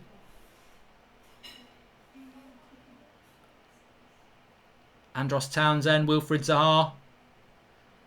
Zaha attaching himself to Fosu Mensah. I would rather he would have been on the side of Luke Shaw, to be honest. And 10,000 fans at Dortmund match today, says Sunshine Digital Media Agency. Germany again doing their bits in the old COVID world. So Dan James playing off the right, as we said he would. Marcus Rashford playing off the left. Scott McTominay holding the midfield and high press from United here. Look at that midfield 3 straight away. Pogba, McTominay and Bruno all very, very high up there. United trying to press them up high, get that early goal. Yes. Lad, Luke Shaw showing coming. Put the haters in the mud, says Stephen Alexander B. Thanks for the super chat there. Appreciate that. Thanks everyone who's saying 4. We've done it now. Appreciate that. McTominay shrugged off there, but Pogba's in to win it, and then it's a foul. McTominay's got to have a good game today. Are you doing an Arsenal watch along, says Ben Castle? Not tonight, no. By the time I've done all the fan cams and stuff, I'll have missed the start of the game, so... I'm doing Liverpool-Chelsea on That's Football tomorrow, and I'm doing Man City-Wolves on Monday night. But everything about United at the moment. McTominay's given a couple of fouls up here early doors. Very eager to get involved, but don't be giving away silly free kicks, Scott. I mean, that's just a blatant foul on Andros Townsend. Bit of a scrappy start from McTominay, to be honest with you. And it's an opportunity for Palace to put a cross in.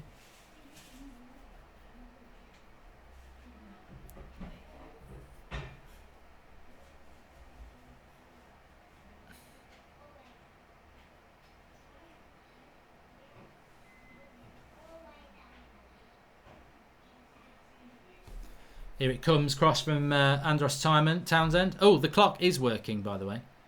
Cleared away by Luke Shaw straight away, you see, showing his aerial dominance there to head away a free. It was a straightforward free header away, to be honest. But Palace starting off quite sharp. United, obviously, we've got to remember it's our first game of the season.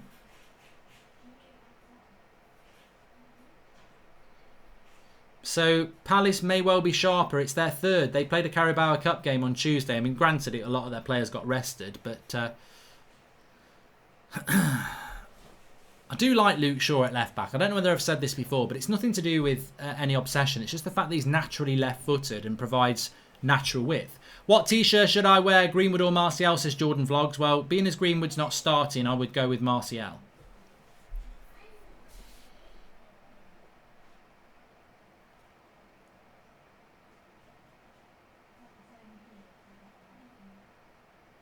United having a little bit of possession here at the moment. Of course, this was a problem we had last season, though. Tactically looking at United's very important. The gap between the Sevilla game and the end of the season, as we know, has been very, very short. But we should also remember that we had problems last season. Here's Luke Shaw. Look, lovely. Lovely play by Luke Shaw there. Gets it into Rashford. Back into Luke Shaw. And it's given a foul against Luke Shaw then. Martin Atkinson.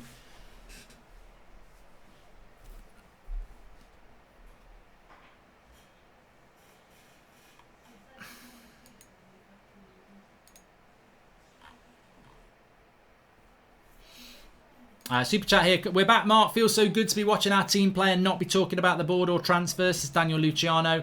I'm sure we will be talking about transfers at some point, to be fair. Especially if we don't do well. Jota is better than Rashford, says a Liverpool fan. Yeah, but nobody would have said that 2 days ago, mate. So just because he's signed for Liverpool doesn't make that so.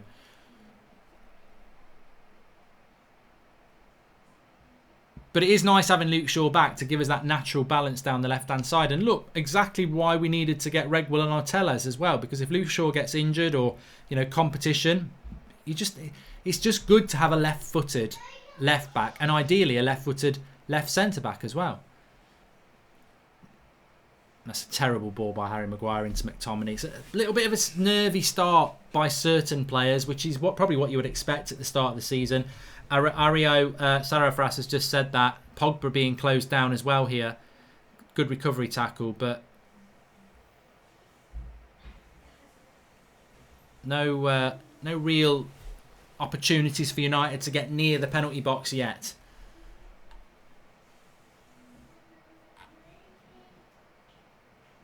Josh H saying that Pogba looks a little bit sloppy there.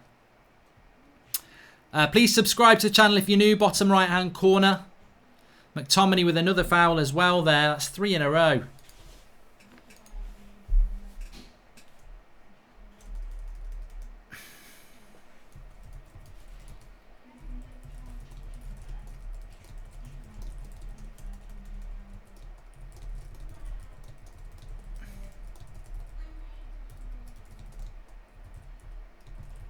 He'll be booked. I think it was Lindelof actually who did the foul there. Well done, Lindelof. Gets it down the line, but it's Palace winning a lot. It's thinking as I was coaching this morning, and I'm almost. I may as well do it. I may as well just try and coach United here. They're not going to listen, but Fosu Mensah did quite well there. De Gea. Ooh, my life. De Gea, bloody hell. What is he doing there? Terrible pass out from the back. Henderson in will be trending in a minute. It was a shocking ball by De Gea. I don't even know what pass he sees there. No, you can't moan at anyone there, David. That's just a shocking pass. We can all see the line of the pass you made there, and it's the wrong pass. But I think that's an interesting thing as this season develops, and I don't know what you think, but any mistake De Gea makes, whether it's a pass or he doesn't catch a cross, people are going to say 1-0. Bloody 1-0. Oh my God. What a bloody joke. What a joke. 1-0 down, Manchester United already. Palace. This is just not good at all. I mean, let's have a look. Luke Shaw. No, it's nothing to do with Luke Shaw. Lindelof doesn't stop the cross. Luke Shaw probably not in a great position either. Lindelof and Shaw here. It's not good enough. I don't think De Gea can do anything about it. And Man United are 1-0 down. It's just a lot sharper. Lindelof not strong enough. Luke Shaw not tight enough.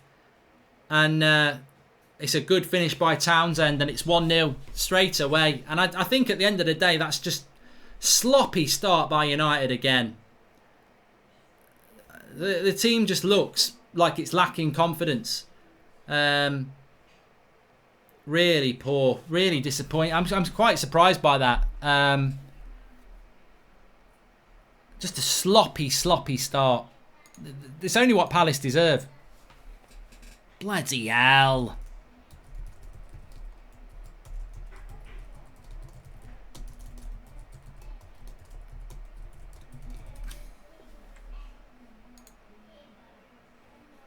That is...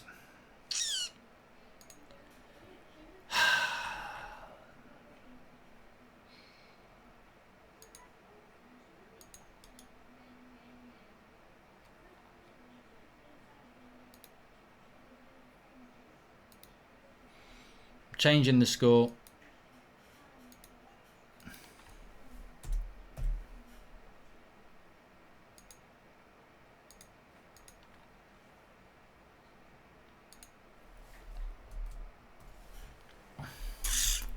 One 0. I mean, look, to be honest with you, I just think the midfield has started off really bad. We've not got control of the midfield. Palace are being able to hit the channels too easily on a couple of occasions. Lindelof is not strong enough on the fullback, on the striker. You've got to stop the cross coming in, and then Luke Shaw's not in a very good position to defend the cross. I think if that's Brandon Williams, like it was in the Sevilla game, then everyone would be going in on Williams. So I'm not going to let Luke Shaw off there. His positional sense is not right. But Lindelof has got to stop the cross as well. And the midfield has started off very badly. The pressure, Palace are winning everything in that midfield battle. Not the best of starts, but we're usually trash in the first 20 minutes. Still, I've still got hopes, says Wadu. And negative, they say. Oh, I'm just realistic, says Sean Turner. It's got nothing to do with Luke Shaw. Does he pay you for PR? Nani Montana? I don't know what you're on about, mate. I actually said it was Luke Shaw had a part to play in that goal going in. So, oh, come on, bloody hell!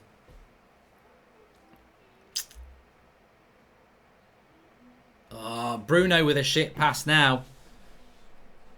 Harry Maguire looks like he's running through porridge there, and he wins a throw-in.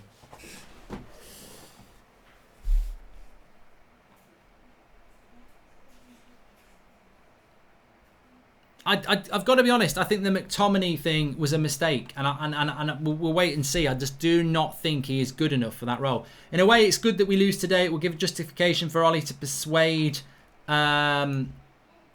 Woodward to get what we need. Sancho and Lindelof's replacements is Varane Chanda.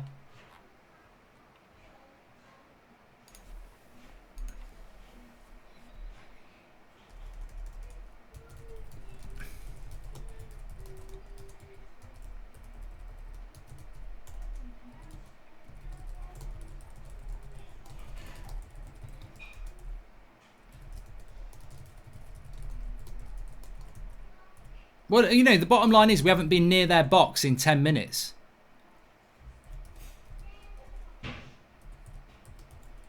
And we're at home to Crystal Palace. They're absolutely dominating us because we're losing the midfield battle.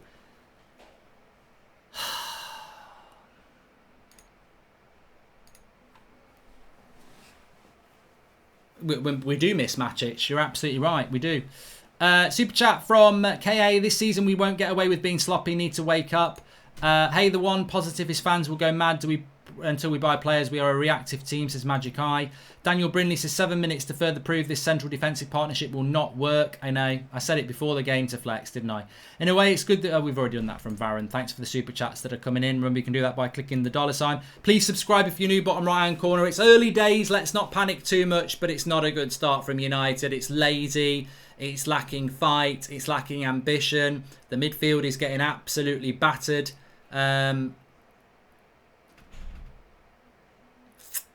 Yeah, we've not even done. We've not been near their box yet. Here's Dan James. Terrible pass. This team's efforts look like the board's efforts in the transfer market, says Bradley. And Zayn Miassi is celebrating the goal. Obviously, he would do as an Arsenal fan. Didn't want to admit, but Lindelof has to go, says Teaz. Fosu Mensah with a long shot. We've got a corner. We've got a corner, everybody. Let's get excited.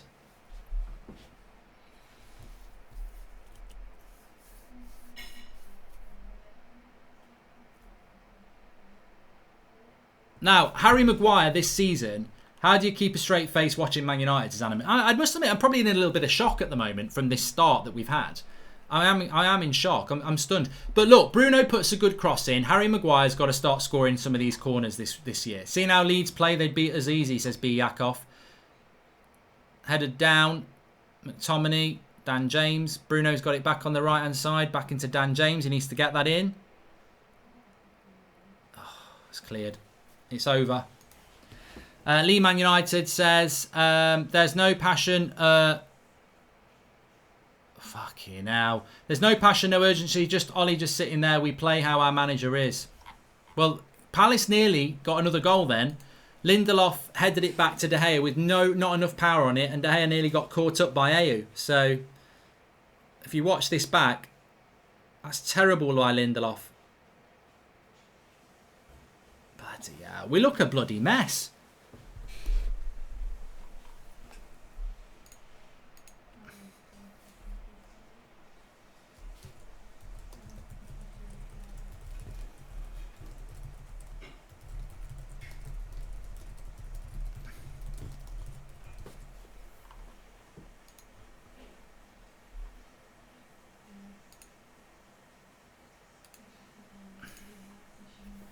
Well, they're coming forward again here, Palace. They're going to get in down the wide. Cross comes in. Lindelof gets it out.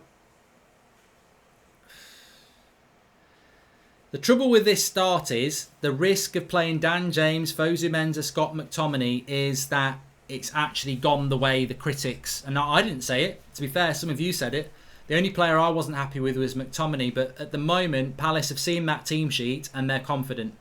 And, you know, team sheets kill games. And I think that they've looked at that team sheet and gone, you know what, we've got a chance today. And if I was Roy Hodgson, I would have said, we've got a chance today, that team sheet of United. Why do we look like a newly promoted team, says Mark Whitten.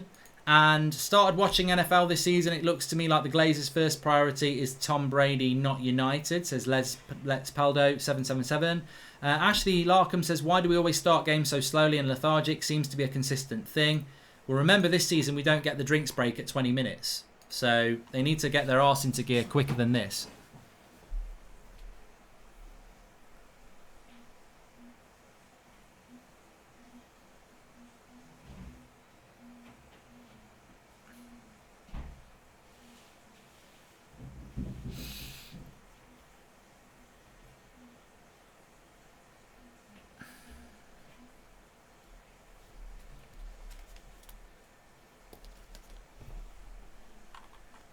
Dumb and Dumber at centre-back. What do we expect, says Dane Grayson. Whatever it is, it's not Ollie's fault. This is the board and the Glazers. They've failed to get what we need. Lindelof needs to be replaced, says Varun. Well, the thing that worries me the most is, yes, we've conceded a goal. That's not good enough. But what also worries me is that we haven't actually created anything.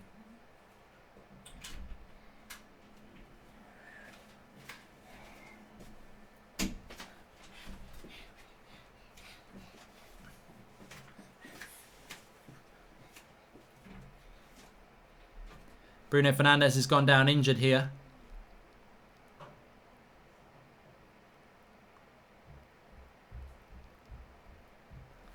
We aren't ready for the season on and off the field. Too many issues, says KA. And Bruno wasn't fouled. He just caught the player. McCarthy. Hi Mark, did you see Woodward's message to the fans? Your remarks, says Ankit. He's a bloody idiot. I think we can all establish that. Henderson should have started. De Gea is still off his game, says Hodge. Burn it down. Well, you know, De Gea played very well for Spain the other day. I think that's got to be said. Sharath Kamath Fitness, 9 years, Mark, 9 years. We haven't competed for a league title. Social media has made people overly positive and naive. Why is Van der Beek not starting and Scott McTominay is? This channel is about opinion, and my opinion is we are dependent on individual brilliance. There is no passion, no aggression, no vision, says Ethan Patterson. Chris Chisholm says maybe Ollie started this squad to prove point about our lack of depth. Yeah, but you wouldn't give 3 points up, mate. I'd go so far as to say if Upamecano is more essential to Sancho at the moment, says Tejaz. I'm backing Ollie, but he's going to become a problem for us this season. Tacticless, he just isn't good enough. The pressure is on him now. He's bought in previous windows. He's no excuses now. No, I think Flex was right. There's no excuse for not winning today. And Brad Lewis says, Mark, the board have set the tone with their banter transfer deadline dealings. I worry about team selection and why too often we start like crap.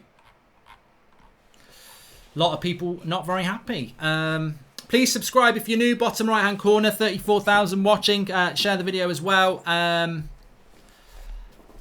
Not a good start to the season for Manchester United. 20 minutes in and we have not started off particularly well. We're 1-0 down and we've created absolutely nothing. Is it Donny time already? I mean, I don't think Rashford's touched the ball out. McTominay again with another. He's having a shit game, Scott McTominay. I'm telling you, you can't win games if you don't get hold of the midfield. We're not getting hold of that midfield at all.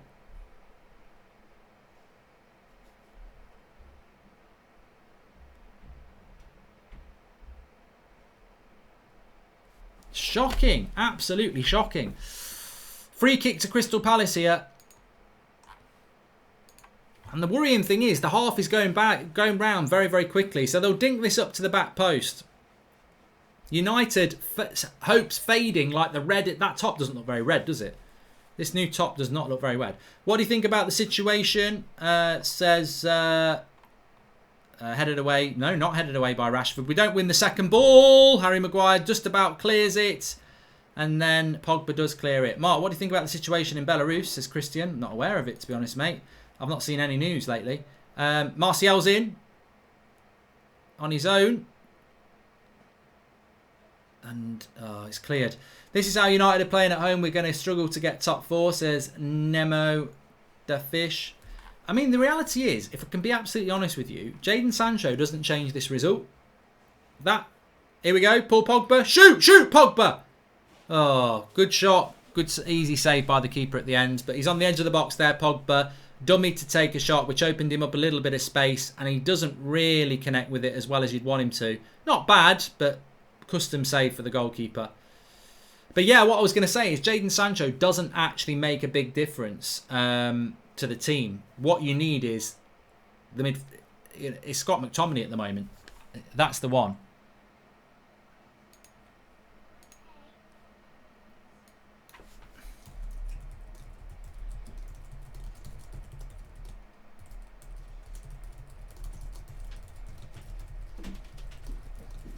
He doesn't get the ball.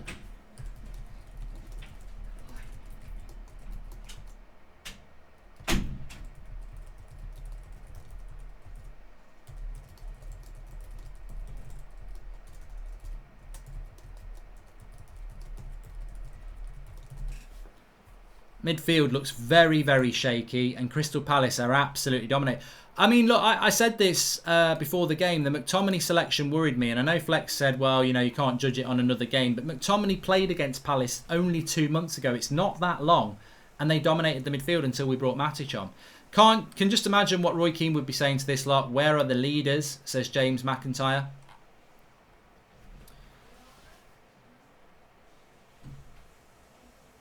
I think McTominay's just a tidy player. I don't think it's just a boring player really in that seat. It's just not a CDM.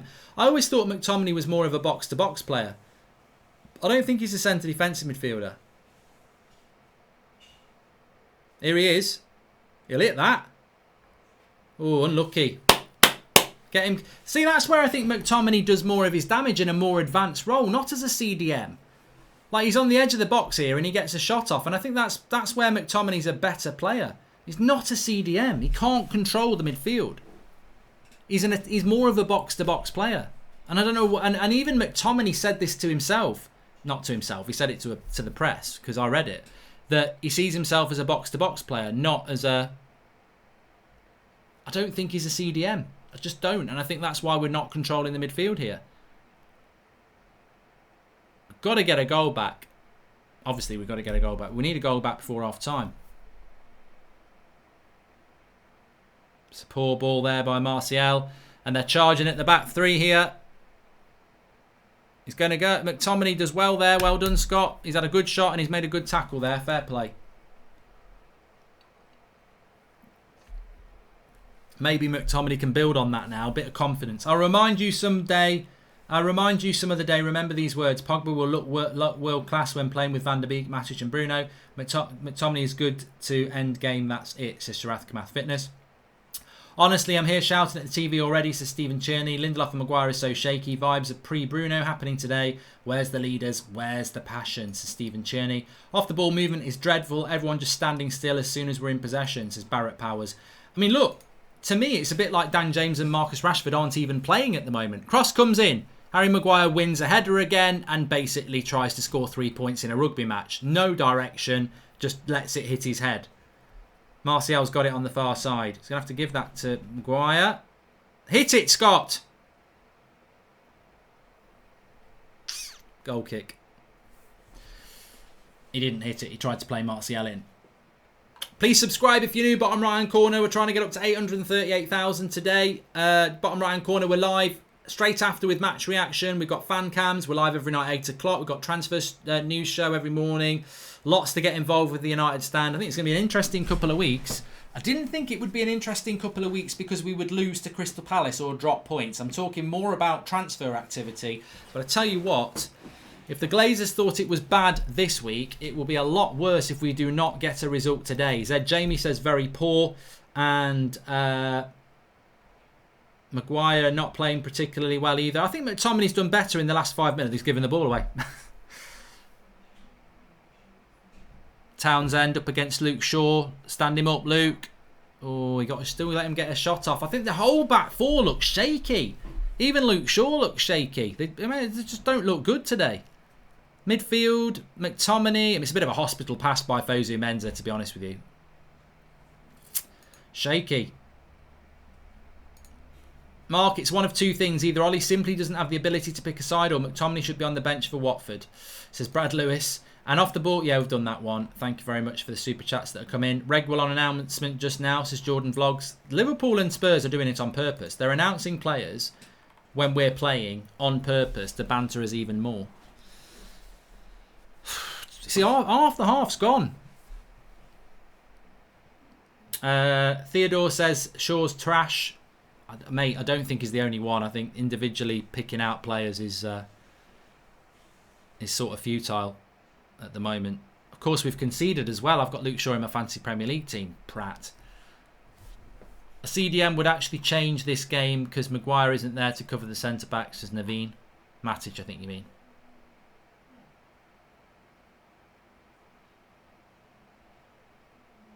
Oh, ref! We're not having a foul for that. Bruno. Oh, deflected. 2 shots then, both from outside the edge of the box, Bruno and Pogba. But I think it probably was a good tackle on Martial. Oh, I don't know. I think that should have been a foul, really. It's a little bit reckless.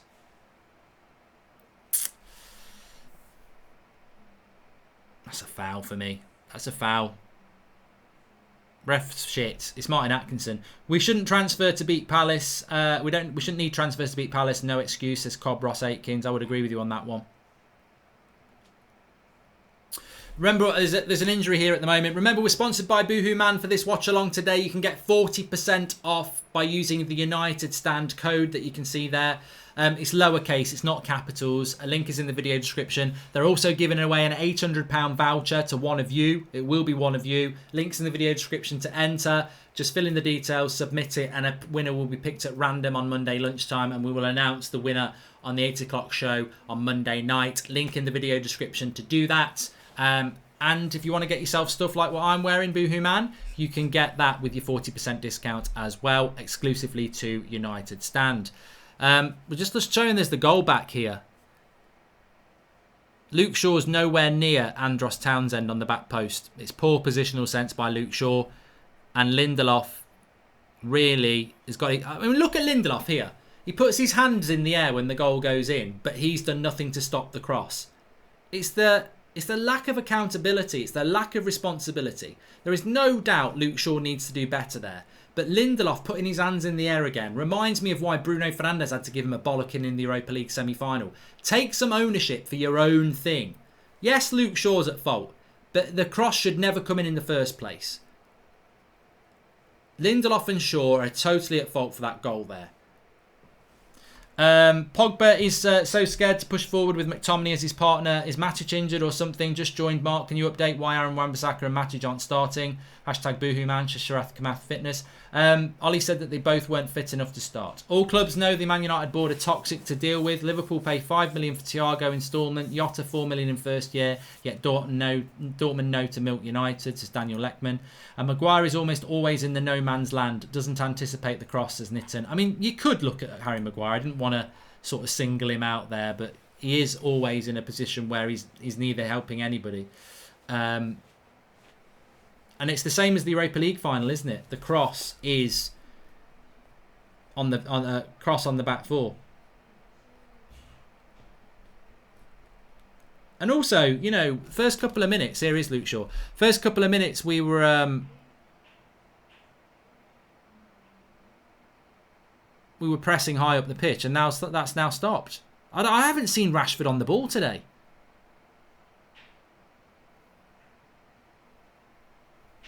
Haven't seen Rashford or Dan James on the ball at all today. Well, I'd tell a lie, we have, but it's not good.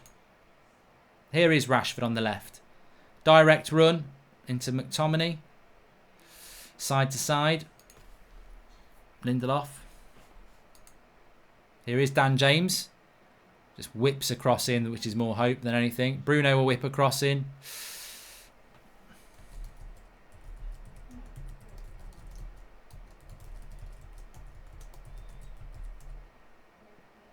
Lindelof just about holds off Zaha and gets the corner.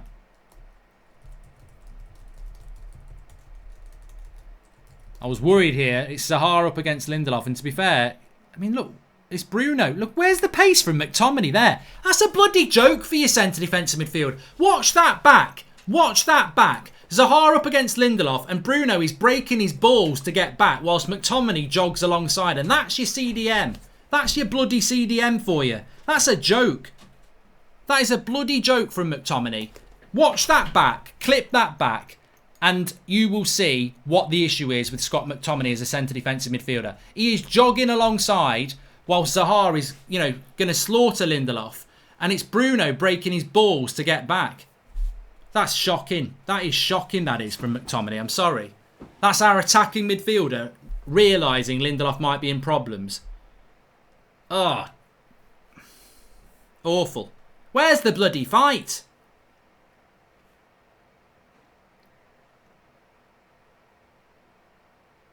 Rashford's just gone down here. Crab football. Crab football. Not crap, but it is crap. Crab football again, says Sam W. Mark side to side. No one taking a risk other than Bruno. Specialist CDM like Calvin Phillips. He was impressive today for Leeds, says Sam W. I tell you what. That is a bloody disgrace. I'm going to tweet it. Bloody disgrace, that. I'm going to tweet that. Let's tweet it. Give it an RT.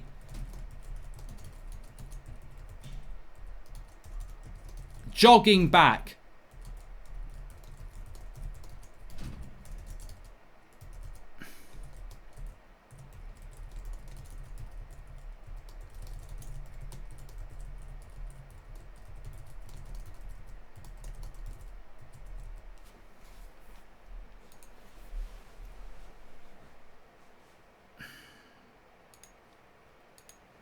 United, to me, have come into this game with a hangover from last season, haven't they? It's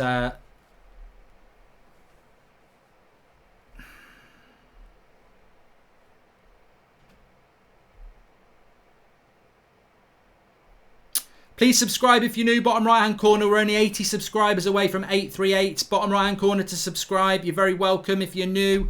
Loads of content on here, and you're very welcome. I think it's going to be a very interesting season for Manchester United. I didn't say it's going to be a good one, but it could be an interesting one.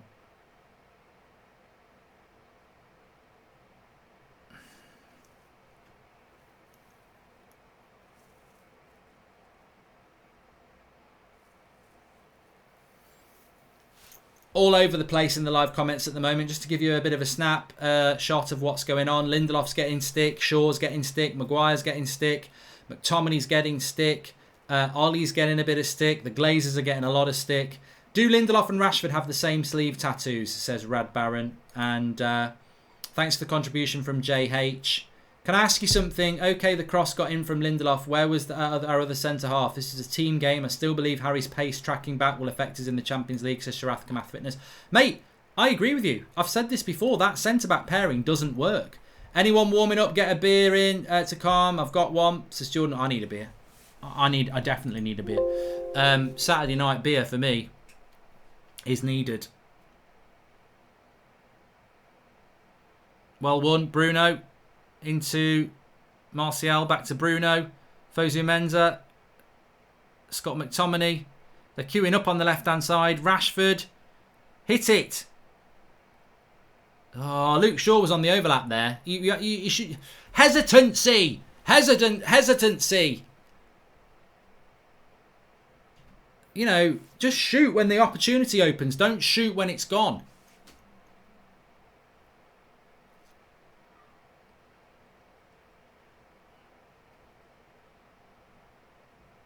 There's a lack of confidence and there's a lack of conviction. It's like a hangover from the Europa League. It's like the end of last season. We've just carried on into the start. The passing transition from back into the midfield and to the flanks is very, very slow indeed, says Sia. Indeed, also the off-ball movement is not existent throughout the team. It's not fluid. Totally agree with you. Fantastic super chat there. By the time we get the ball into the final third, they've got their set. Oh, look at that. From Pogba. I mean, look. Can we just appreciate the fact that Pogba's playing shit as well? Let's be honest. I agree with you. Shaw, Lindelof, Maguire, Fosu Mensah, McTominay. Pogba ain't playing well either. Leeds looked about 200% more active than this team, says Todd Hunter. Well, this is going to be the problem this season. There's going to be teams with less quality and less money spent on their squad who are better coached than us. Sean Finity, we only have one CDM, so if we're going to play with one holder, it has to be Matic, McSauce and Fred aren't able to play that position. Fred not strong enough, McTominay not smart enough, says Sean Finity. Luke Shaw down the left-hand side, puts a cross in, nothing happens. We look completely devoid of a game plan, says Mark Winter. Could do with a penalty. We could do with a penalty. 10 minutes to half time. We need a bloody goal.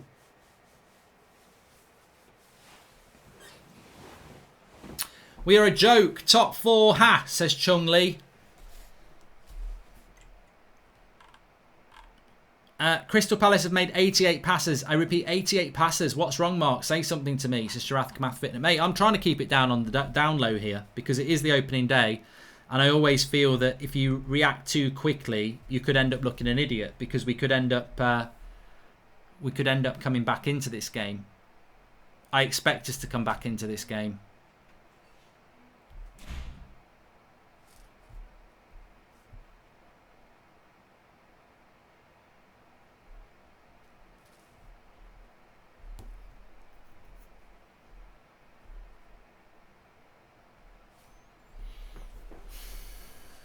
Bloody hell.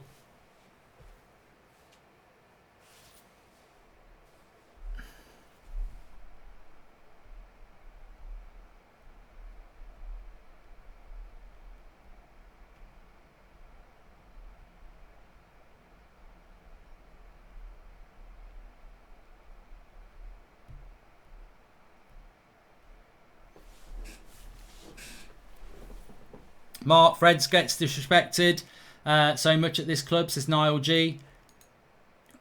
You know what? I said this before, so, you know, I'm not flip-flopping here. I'm not being a hypocrite. I said this before the game kicked off.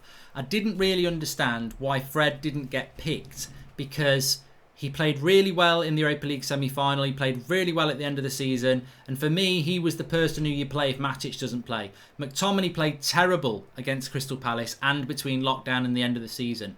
Why does he start in this game? I don't understand why McTominay gets picked. I don't know why Ollie doesn't like Fred, who played really well with Pogba and Bruno and seemed to have more of an understanding. Here is McTominay. See, side-to-side crab football again. You got to go forward. The goal's that way. Bloody hell. Someone get a sat-nav. It's like hot, hot, cold, isn't it? Remember that game you used to play as a kid where you hide something and then someone comes into the room and you go, getting warmer, colder, colder. That's what someone needs to be doing. Shouting in the United. They all need to wear a headpiece. Colder, colder, colder. You're getting further away from the object. But there's a real lack of fight. There's a real lack of fight from Manchester United today. It's so frustrating. Where's the fight? It's like being thrown in a crocodile pit and before you jump in, you go and get in a bath of ketchup instead of grabbing a stick. Where's the bloody fight? All right, it's going to be difficult, but, you know, you're just getting eaten. You're getting eaten. Fight. Fight, for God's sake. What's Manchester United Football Club all around? It's the first game of the season. What's your excuse? You're all on way more money than Palace. Roy Hodgson's a relic. He belongs on Jurassic Park. And you are getting schooled by Roy Hodgson when we've got better players. We've got World Cup winners. You know, we've got Bruno. We've got Luke Shaw. It's a bloody joke. That Reds ketchup and we're in the bloody Eagles. Eagles, we're eaten alive. It's just terrible half of football from Manchester United. Ollie's master plan is to pass slow around the back and hope Maguire can hit a long ball eventually. I know Ollie hasn't been backed, but this is crap, says Charles Crane. Dan James lacks so much football intelligence, not a Man United starter. Well, I've always said that. And I think there might be a free kick for Manchester United here. You said it, there will be less quality teams that will be better coached, so why don't we want a better manager? I don't get it, says Leo Man United. We never dominate any team, says Craig Johnson. This team is devoid of any creativity. As soon as Bruno doesn't play, the team hasn't got a clue. Such a slog watching us these days. Another uncomfortable season ahead. And we always play so bad against teams that sit back. We're not creative enough in the final third against these types of teams, says Ivan Beren. And as a Welshman, I want to say Dan James do well, but he literally had tunnel vision. Always seems to just see where it's in front of him. Poor decisions. We've got a VAR decision for a penalty, checking a possible penalty. I don't think that's going to be a penalty. I said we needed a penalty, but I don't think we're going to get a penalty for this. I'll take it. I don't think it is. We've got a foul on Bruno anyway. This is crap, Mark, says Paul Roscoe. We might get out of here. Mark, at this point, who is at fault? The manager or the players? I can't understand such awful playing, says Michael E.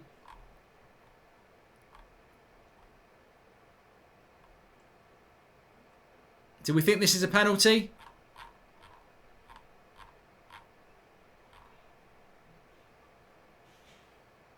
I sort of think it is. I think it is. I mean, it's inadvertent, but that doesn't matter. I saw Bayern Munich get one of these last season. I think it's a penalty. No, it's not been given. Bloody hell. I saw free kick, corner.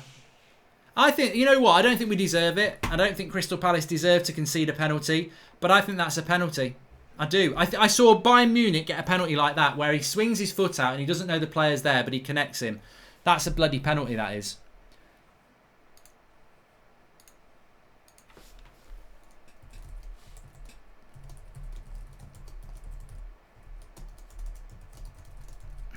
We don't deserve it, but that's a penalty.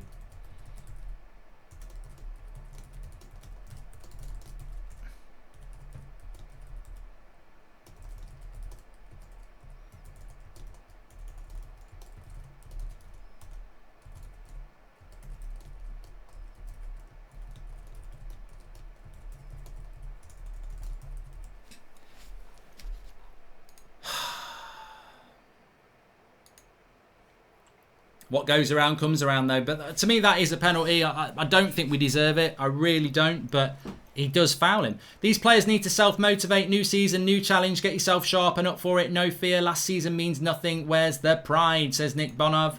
Would you take second and no trophies as a successful season? Says Jack Gleason. You're getting a bloody nosebleed. What are you talking about second for? Zane says, Mark, how will you cope with Willian, Abba and Partey?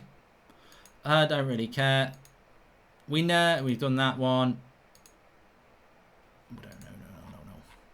4 minutes to go to half time.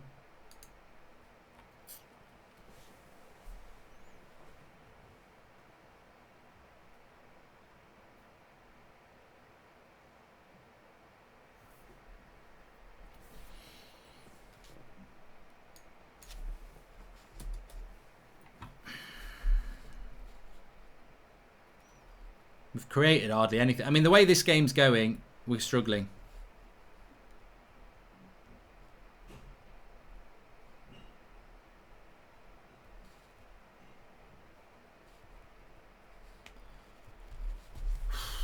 No, we didn't get the penalty, by the way.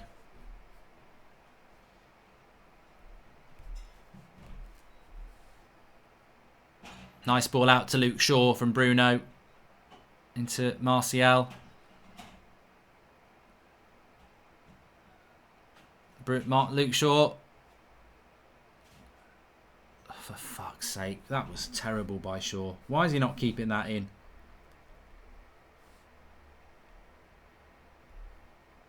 Van der Beek. Warm up, mate. Warm up.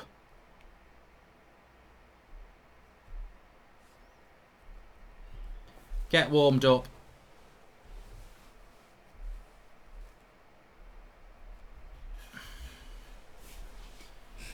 Warm up Greenwood, warm up Van der Beek, get McTominay off, get Fred on, get Dan James off, get Greenwood on. I've just realised they haven't brought Van der Beek on. Maybe take Pogba off. Go on, McTominay. Oh, that's a foul. Van der Beek on at half time, says Jordan Vlogs. We're losing 1-0. We're losing 1-0. He's going to have to make changes at half time. We need 2 goals. A draw is a shit result. Just shows how much we need Sancho, says exaggeration. I think you actually have exaggerated there, because I don't think Sancho changes the game that much. It's the midfield where we're struggling. Dan James couldn't cross his bloody legs. He couldn't cross his legs. Bloody hell. Where's the Bruno shirt? Jacket doesn't work like you said last season, says Julianne. After seeing this team play again, do you stand by your pre-season predictions? Mark, says Philip H. What, 4th? Yeah. Season after season, we expect the same way to play the change. This is an absolute disgrace, says Mihir. We play 6-a-side teams who never played together before. Lewis Smith, Palace know that Dan James is scared on the ball and don't want to. We need Greenwood on to take away a defender and open up their defence. And Mark, this is depressing. I'm tempted to turn over to the Dortmund game to watch Sancho. At least then I'll see some quality rather than this crap, says Michael Pedley. And are you still at 90%, says Ballal? What, on Sancho? Yeah. I mean, a Man United performance today is not going to change my opinion on Sancho, is it? Dan James isn't good enough, says Zed Jamie. That right-hand side is dead, isn't it? Let's be honest. I don't think Fosu Menz has been that good either. I think, unfortunately, the worries we had about the team selection have come to pass. McTominay, James, Fosu Mensah not played particularly well. Here is Bruno into Fosu. Whip it, whip it. Ah. And now we're in trouble. Zaha up against Lindelof. Well in, Bruno. And then he doesn't win it back. Get Van der Beek on for Scott. Not like he's protecting the back anyway, says Dane Summer. Ayew. Oh, what a save, De Gea. Van der Beek, get him on. McTominay skinned on the back post and De Gea makes a fantastic save to keep us in it because that was looking like it was going to go in. He went past Scott McTominay like a Ferrari goes past a parked snail. It was unbelievably terrible defensively there from McTominay. Get him off. Look at that. Shit. What level of footballer is Scott McTominay? Somebody tell me what level Scott McTominay is as a CDM. He's not a bloody CDM. He's being played in a position that's not him. Any potential that Scott McTominay had last season was as a box-to-box player. He's not a CDM. Van der Beek over McTominay, says Brendan Callahan. Cross comes in. Lindelof clears. Dan James don't even look quick. Get Van der Beek on for Scott. says Dane Sumner. We're going to get smashed in the Champions League if we play like this, says Peter Lido. And this is a big test for Ollie now. Can he show us he has the ability to change the game tactically and fire up this team, says Nick P. And why the hell did I join this mess, says Van der Beek's face, says Chung Lee. Please subscribe if you're new. We're only 20 away from 103, I don't even know, 838,000. And Dan James should be back up to the left side. Rashford, he's so good for Wales at left wing. Game we should be back up to Sancho, says Sharath Kamath Fitness. Oh, and McTominay is surely going to get a yellow card now. No. Trash. Absolute trash for performance from some of our players today. I don't think Luke Shaw's played well. I think Fosu Mensah's been poor. Lindelof's been poor. Pogba's been poor. McTominay's been poor. Maguire's been poor. And because of that, and Dan James has been poor, and Rashford's been poor, and you know, Marcy, I think the only player that's actually done okay for me is Bruno Fernandes. He's worked his arse off. He's done defence and attack. You know, we're basically turning Bruno Fernandes into what Wayne Rooney was at times, where they're just so pumped up they end up doing too much. His job is not to protect the back four.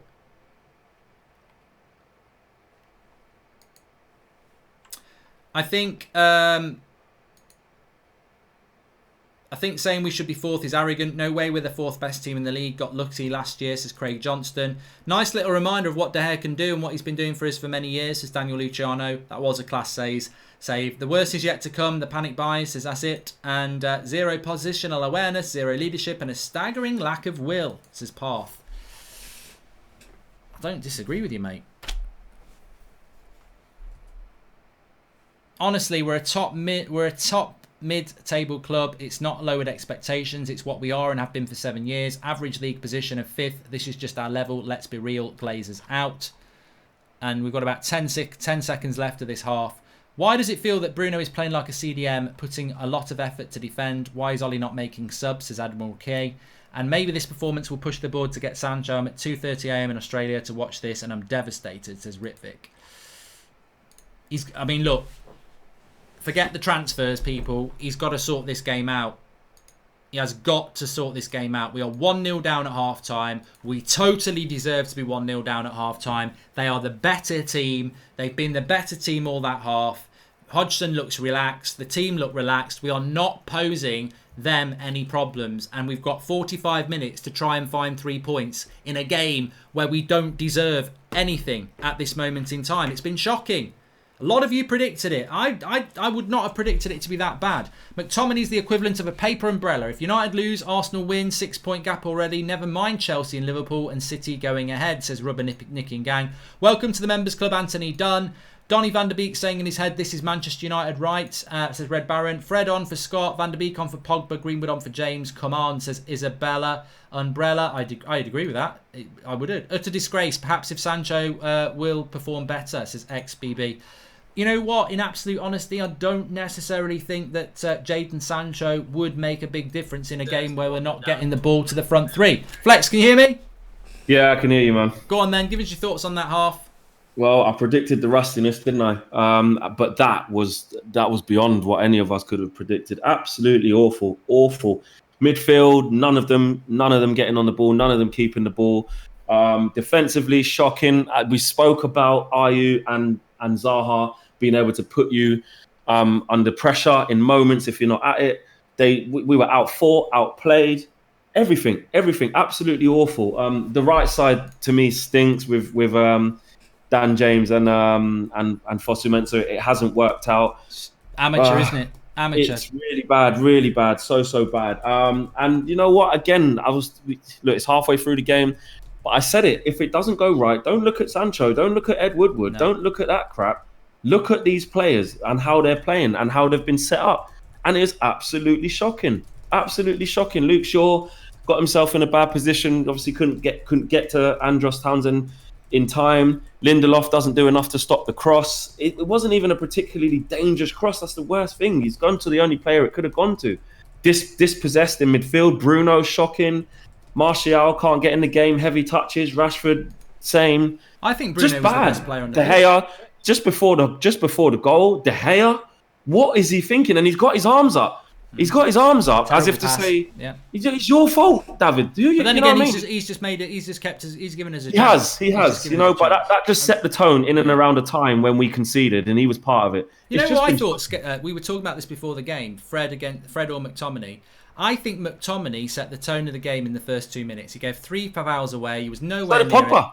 Well, yeah, exactly. Awful. And McTominay on that there was 2 things from McTominay that I would have subbed him off. Like the one at the end where De Gea makes the save. That attempt to stop the player turning him and shooting was a disgrace. But then Zaha was running against Lindelof. McTominay's next to him, jogging. Lindelof is in trouble, and you see Bruno come sprinting past McTominay because he can see if Zaha gets past Lindelof, he's in. And McTominay's just jogging along, and I thought, you're off. Get off. Like, how is Bruno Fernandes, our attacking midfielder, sprinting harder than you to get back? I just think it was... I'd take Pogba and McTominay off for Fred and Van der Beek. I've just tweeted it. And do you know what? And that's the thing here. You know, I love Paul Pogba, but I always say you can be up Pogba's arse and think he's the best player since sliced bread. But I love Pogba. But I always say this: he has to do the simple things well. Mark, he's giving the ball away 5-10 yard passes. He don't look fit to me. He looks like a player who's had COVID. He looks like a player who's only trained a few times. He needs to come off. He needs to come off. You can't say, I'm not playing Greenwood and I'm not playing Wan-Bissaka because they're not fit, and then play Pogba. He don't look fit to me. McTominay doesn't look good. But at the same time, none of them, they all look bad. I said McTominay played against Palace 2 months ago and was shite. Yeah. And he's done it again. Yeah. I know you said, well, it doesn't mean he's going to be shit today, and you're totally right. But what it also means is that Roy Hodgson knows how to cause McTominay problems, and he's done it again. Get at exactly. him. Bite at his heels. He's too big. He can't. I feel sorry for McTominay. He's a box-to-box player. The best things he did in that half was on the edge of the Palace box. On the edge of our box, he's a bloody liberty. Exactly. I see Maidenhair in the comments says, Flex, stop blaming Pogba. Please don't do that in capital letters. Listen, that whole midfield I've just said was awful. Bruno wasn't at it, giving the ball away. McTominay nowhere near it. Pogba not getting the basics right. I don't understand what bit of the whole midfield was crap. You don't understand. Hey, you can't have your favourites. I'm going to come in here. Luke Shaw was shit in that half. He was at fault for the goal. He was shit. But to be honest with you, I'll go back to the centre-back pairing. Maguire, much the same against Sevilla. Cross has come in. He's nowhere. He's marking no one, and he's not doing anything. You can't just let a cross go across your body when you're not marking anyone. Lindelof has got his hands in the air because Shaw doesn't stop the goal.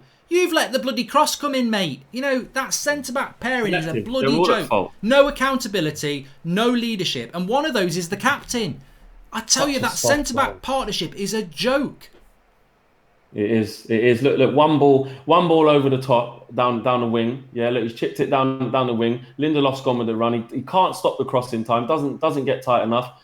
And it's just far too easy. Maguire's in no man's land, just marking nobody, because there's no one there, so there's no danger there. But he could have come across more to stop that going across. It shouldn't. That ball is not even an amazing cross fizzed in. Do you know what I mean? It's just pedestrian gone across the whole box. Let's read some of these super chats. He doesn't even know that Townsend's there until it's too late. Let me just summarise some of these super chats, Flex, because I want to get your thoughts on it about the manager. Leo Man United says it's the manager. We're so undercoached. We have some quality players but no motivation. Armen says our whole team has been bad. You can only blame the manager. Twisted 8725 says as a team we haven't got up to speed, but Scott looks awful today and has done for a while lately. On the bright side, Menza looks good. Despite the players playing awful, what about the coaching staff, says Marquino. Stuart Wallace says, when are we going to admit that we can throw as many quality players into the squad, but with a useless manager we're never going to perform? Squad selection, tactics, motivation, shocking. Jordan Such says, we finished third last season, but we have to remember we had home games against Southampton and West Ham towards the end of last season, and this is a repeat of those. I would agree with that. And Angie says, no need to get negative here. Yes, we're shaky. Lindelof, McTominay have to do better. Also, we're practically playing from the left and centre. Imagine having Sancho on the wing will widen the play for us, get Greenwood on. A lot of people, Flex, a lot of people in there not happy with the coaching side of things at all. Ancelotti brings in talent, says Frank Penner. Why are we playing James in a low block? Which is a good point. And Kay Chino says the centre-backs is an issue. They look absolutely scared when the ball goes in our half. It's like they haven't played together before. I've always said that about the centre-back pairing. It's not just the lack of pace. They don't play well together. But a lot of stick on Ollie there. Tactically, it wasn't good. We've created no chances. The movement off the ball is crap. The movement with the ball is slow. You know, you've got Dan James in the team. By the time he gets it, there's no space in behind. Greenwood's going to come on because we can see. I think he's got to take McTominay off. What else would you do? Yeah, he does have to take McTominay off. And this is where it's really interesting because we're saying that Van der Beek is not a holding midfielder. And you said take Pogba off. And yeah, you want to give him a chance to play himself into the game. But where does Van der Beek? Van der Beek has to come on for either Bruno or what's his face?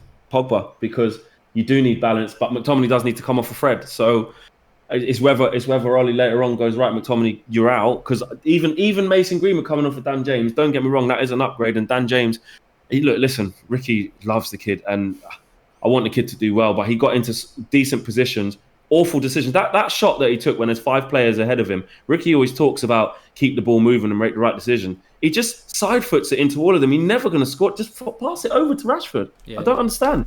Awful decisions to cross. He couldn't cross his legs, could he? He just literally he's like Rashford. He puts his head down. I mean, look, I was playing. My daughter was playing. She's 10. They won 3-2 today. We've got a winger who puts their head down, runs for the corner, and then puts their head up and whips a cross in. That's a 10-year-old girl. Dan James is putting his head down and not putting it up to cross. He's on a lot of money. He's on a lot of money. Bad. You've got to put your head up to put your cross in. You can't just whack a cross in. No. And we can't get Martial into the game at all. He's having to drop off deep from the front to get involved. Bruno, it looks like he's absolutely shattered and making bad decisions. He's been terrible. Rashford, the whole front, the whole team, Mark. There's not one player there who you can say, well done. At least you've done all right. De Gea saves us, yes, towards the end of the half there. To me, I actually think Bruno was the best player in the bad bunch because of even when things are going bad and things are going bad for him, he's everywhere. A lot of people were saying in the live comments, where's the fight, where's the passion? Exactly. But at least Bruno, even though he's not playing well, he's running around everywhere because he's running around everywhere, but he's had zero impact on the game. Yeah, but even if everybody was doing what Bruno was doing, we wouldn't be playing as bad. Yeah, the intent. Everyone else is playing shit and not putting the effort in. So at least he's putting the effort in. Booknut fan says, "Where's the pounds that we get for getting in the Champions League? I don't want to hear anything about COVID from our club. It's only going to get worse, I tell you." The one Hammergaden, thanks for joining. Latest member of the Nightstar Members Club. Craig Calamari says Harry Maguire doesn't deserve to wear the badge. I keep waiting to see how he's worth 80 million. With Palace playing so deep, no need for CDM. Bring Van der Beek on, says Tic Tac Toe. And my out of the box prediction this year was Ollie would get sacked this year, and it's looking likely, says Rob El Tadisi. And why are we blaming the manager? Palace played a league game before us. We only had one pre-season game. This has nothing to do with Ollie playing. Can't be arsed, says Dave React. Well, I don't think you can use that as an excuse, Dave. Well, you just did, but I don't think you can. I think it's like Flex said. I think, regardless of transfers, we should beat them. But I think it's going to be very interesting in the second half when we open up the player ratings. Remember, you can go to our website, vote for your player ratings. 6 is average, 10 superb, 1 total shit. You'll be voting for that, and we'll be going through those in the match reaction. You can vote for that because at the moment, Flex, I wouldn't give anybody. I wouldn't even give anybody an average 6. Even Bruno, I'd give a 5, and I think he's been our best player. Listen, they start you like I say. You always start on a 5, and you can only go up with a good performance, and then you start going into the 3s and 4s and 2s, etc. If you're playing badly, and to be honest, no one played better than a 3. And the thing is, you can say, look, Rashford and Martial didn't get much of the ball. But even then, you'd think they had enough of the ball to maybe just spark something. Maybe just go direct. Maybe just have a shot. See, I said this. It seems to me like there's a lack of confidence from... Maybe it's like a hangover from the Europa League. Maybe we haven't had a preparation. Maybe we're not... Well, look, to be honest, we're hypocrites. We can't sit here through the week talking about transfers going, we're not prepared. Ollie's been thrown under the bus. You can't say we're not prepared and Ollie's not prepared, and then when we play like this and we don't look prepared, oh, it's all on Ollie. We can't be that hypocritical, actually. Is it a surprise that we're not prepared when actually we've been saying it for weeks we're not prepared? I think some of us thought we're not prepared but we'll still beat Palace. Well, you know what? We're not prepared and we don't deserve to be beating Palace at the moment. I think the subs are so important though, Flex. If he brings McTominay out for the second half, I'm sorry, the game could be out of reach. Well, and he will. It was only Greenwood warming up there, we just saw, so he's only going to make one change at half time. So that's obviously got to be for Dan James. No one else is going to get stuff for him. And it's going to be interesting because if McTominay keeps playing poorly, I mean, we're only giving McTominay the bigger stick because we know the quality that Pogba and Bruno have. So you're leaving them on thinking that it starts to click and then they start playing. But, you know, they've all been bad. They've all been bad. So it's where does Van der Beek come into that? It's whether Pogba kind of comes out or Bruno comes out after 60, 70 minutes. Because I don't see Ollie upsetting the balance and saying to Van der Beek, come and hold and take McTominay's place. I see him putting Fred instead and then work out where Van der Beek goes afterwards. It's a mess. I mean, these players are better than that performance. I think you nailed 100%. This is what I mean. It's the players. You've got to look at the players and the setup, Mark. Yeah. I agree with people arguing tactically. I agree with people, you know, digging out the players and saying, you know, what are they doing? Because this ain't to do with the fact that we ain't got transfers over the line and stuff like that. The players we got there should be doing way better than this. I agree. I think you're right. I think the quality of players we've got should be doing far better than that. Please subscribe if you're new, by the way. We've got nearly 45,000 watching. We have got match reaction and fan cams coming in. And in the second half, you can vote for the player ratings. So make sure you stay tuned and subscribe if you're new. Bottom right-hand corner, United Stand. We're live every night at 8 o'clock in the morning with the transfer news every morning. Match day watch-alongs, fan cams with Flex, match reactions, loads to get involved in. Up and down, we're there, whether it's good or bad. And hopefully, well, there's one substitution second half, Mason Greenwood. Is that enough, Flex? No. On the balance of it, no. The team would have to start playing drastically well to bring Mason into it. He can't do it all by himself, but he is going to make 100% better decisions than Dan James in that area, and he's going to be a lot more of a threat. But like you said there, I saw you tweet, Sancho wouldn't even get the ball in this performance. So, you know, you got to get the ball to Mason. You got to have sustained attacks. We've got to have that system of play that consistently puts Palace under pressure, which I'm not seeing. They're just setting up for the counter-attack. And they are isolating our fullbacks and getting into moments where they can run at us, and that will continue to happen. You've hit the nail on the head again. He needs to, you know, there's no point bringing Mason on if you're not getting the ball to him. Exactly. And we're not winning the midfield battle, and he's not changed the midfield. But, you know. Roy Hodgson tactically outdoing us, mate, because that's what's happening right now. Joke. Anyway, you'll be doing the fan cams afterwards. We'll look forward to those. Hopefully, it's going to be a second half masterclass and a turnaround, and we'll just be talking about a distant memory of a shit first half. Yeah, exactly. We'll see if they can turn it on. All right, mate. I'll catch you in a bit. Nice one. Cheers, pal. Give Flex a follow on Twitter at FlexUTD. And subscribe if you're new, bottom right hand corner. Also, big shout out to Boohoo Man, who are sponsoring the watch along for us today. I'm wearing some of their Boohoo Man collection. You can get yours, link in the video description. 40% off for United Stand viewers using the checkout code United Stand. Get your things, go to checkout, put United Stand in lowercase. It will knock 40% off for you. You can also win an £800 voucher to spend at Boohoo Man. All you got to do is go through the link in the video description, leave your details. The winner will be picked at random on Monday lunchtime, and we will announce the winner on Monday night show. The game has kicked off, second half. Can United turn this around? Are you happy? Thanks to Boohoo Man as well for sponsoring the show. Links in the video description for that. Can we turn this around in the second half? Matania says, during transfer windows, Glazers out, justified on match days, Ollie out. Surprising how our fan base shifts from Glazers out to Ollie out in a flash. Yeah, I think it's. I think there's a bit of a hypocrisy there. I do. Because you can't say we're not prepared and then when we're not prepared, turn it on to Ollie. Jeff D, latest member of the United Stand Members Club, thank you. And Danielle Anzari says, we didn't have a playing style. If we're going to have phases like pre-Bruno last season, I'm scared. When Van Dijk takes the ball, he leads. We look bad on the ball. Also imagine Ancelotti managing us. Makes me want to puke that old boy Roy is out tackling us, says Dejas. And welcome to Jimbo, latest member of the United Stand Members Club. Thanks for joining and thanks for all the super chats. You can do that by clicking the join button and by clicking the dollar button if you want to say something on a super chat.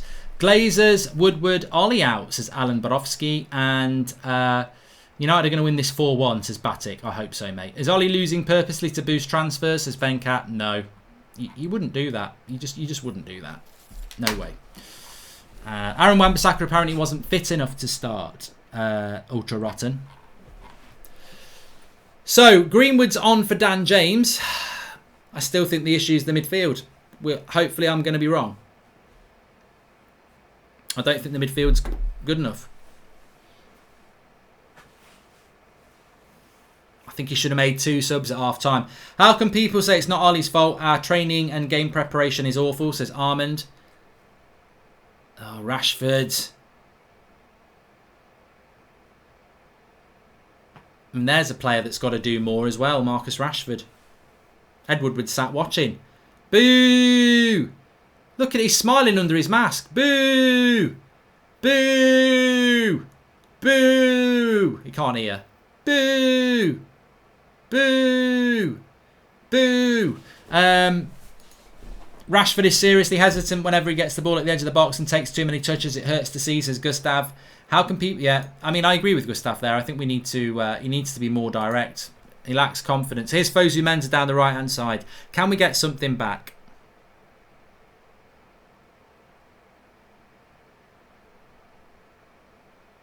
The thing about Greenwood is he will make things happen if we can get him on the ball.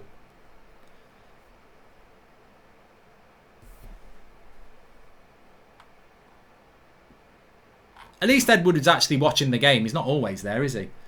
Boo-hoo, man. Boo. Yeah.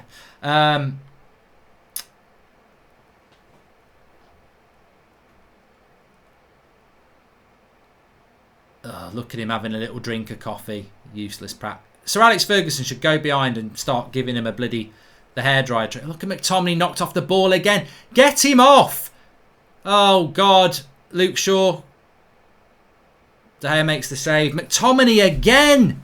Knocked off the ball and Palace nearly score. Get him off! Boss, just bullied. Get him off. Get him off.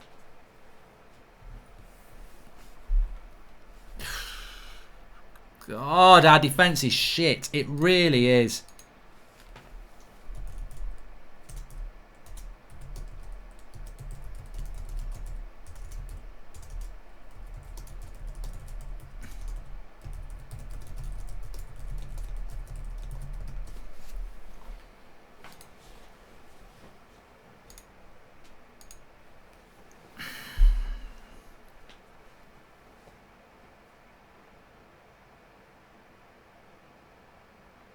Luke Shaw, oh, wasn't a bad cross actually. We've had very little coming in, very little quality of cross coming in for a team that plays wide. We've hardly put a decent cross in all game, and that's from 4 players: Rashford, Shaw, Wan-Bissaka, and Dan James. The quality of cross coming in has been horrible, absolutely horrible.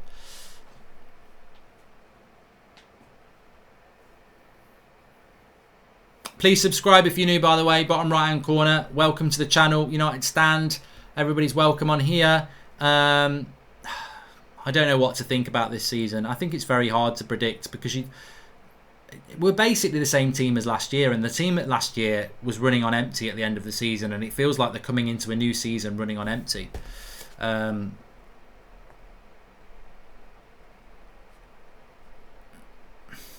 It's hard. Ollie looks furious, said Jamie. Well, I would be furious as well. It's a nice ball by Pogba into Martial. Now we stretch them. Now we stretch them. Come on, Rashford. Don't be hesitant. He's taken too many touches again. Shit ball! Come on! Get your arse in gear. Pogba shoots too low. Rashford's got to... What's wrong with Marcus Rashford? What is wrong with him? Too many touches and then a lazy pass. Come on!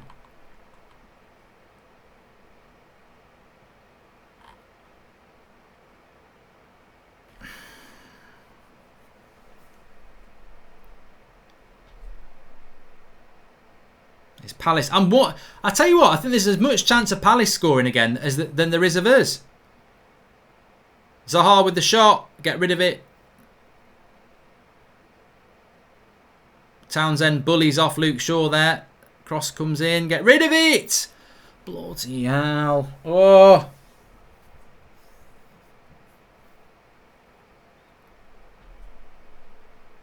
Fosu Mensah's injured himself now. Don't you get injured, mate. De Gea gets him up. He's all right. You play on. You play on. We can't afford to be subbing right backs. Can't waste a sub on a right back. Liam's fuming. I think there's a lot of people fuming.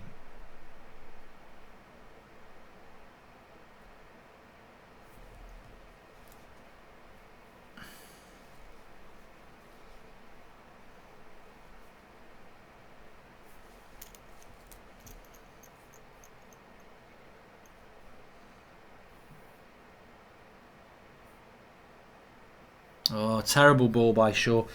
Just, you know what? I actually agree with some of the player ratings you're going to give. They're going to be shit, aren't they? We're going to finish 8th or below. Everton and Arsenal, says Balu Singh. Zane says, why would Sancho come to this? He would play with Aubameyang, Willian and Partey. You can't afford him. Neither can we, probably. Sharath Kamath Fitness, what was Jose's strongest point of winning the league at Chelsea? The defence, but let's recall who the midfield was. Scott only plays in that role because of his passport.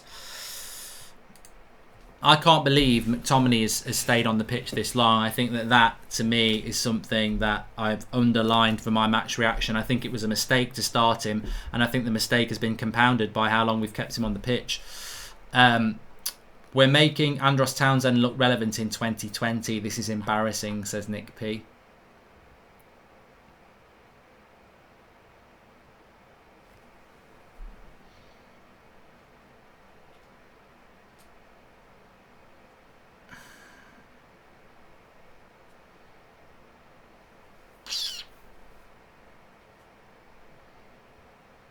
I mean, bloody Sacco plays at the back for them. He's rubbish. We've not done anything. I tell you what, if we turn this into a win, I'll be over the moon. Because I just can't see how you win this game. You know, I can't. There's not many games. Oh, my life.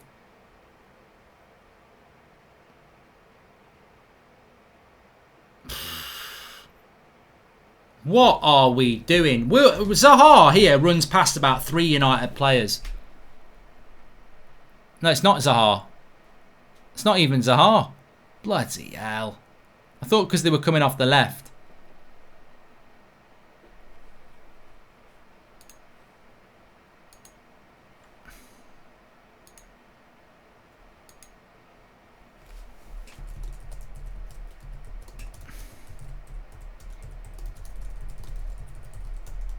We're making Palace's attack look like prime Brazil.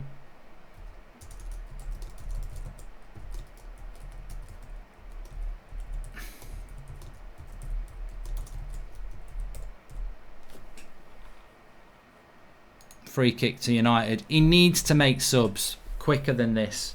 You can't let this game drift. 10 minutes of the half has gone already. I can't even remember a chance that we've created in the penalty box. Can anybody tell me if we've had a chance in the penalty box? I can't think of a chance in the penalty box. And I can think of 3 or 4 for Crystal Palace.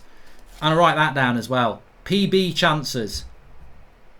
Which means penalty box chances. God, this performance... I tell you, I don't know how I'm keeping it calm. I don't know how I'm staying calm. It's turning my stomach like a fart in a broken down lift. And I've not done the fart. Imagine that. You're in a broken down lift, it's hot, and somebody does the worst fart you can think of, and it's not your fart. And here we go. McTominay. He actually does quite a good job there. Fucking hell. They look like scoring. If you're not watching the game, they look like they're going to score. For no reason at all, I don't like Martin Atkinson. Just don't like him, says Sharath. Oh, I don't like him for plenty of reasons. Carrick handball at Stamford Bridge years ago. Why have we never gotten Juve's Pogba? Used to score worldies all over the place, and now he just scuffs shots, says Jerry J. Quality of play around him, I suppose. Can you hear the TV commentary? Gary Neville is fuming at our recruitments over the past few seasons. I'm glad he's saying it and putting blame on Ed, says Salim Hamad.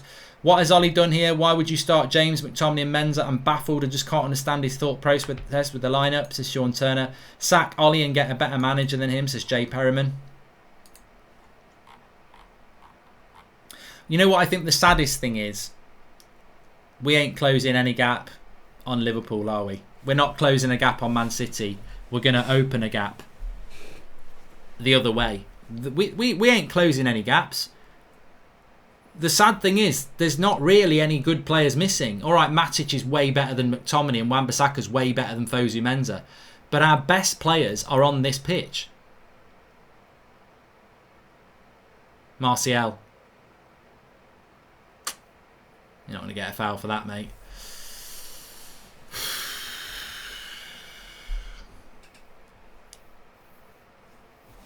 Stretch.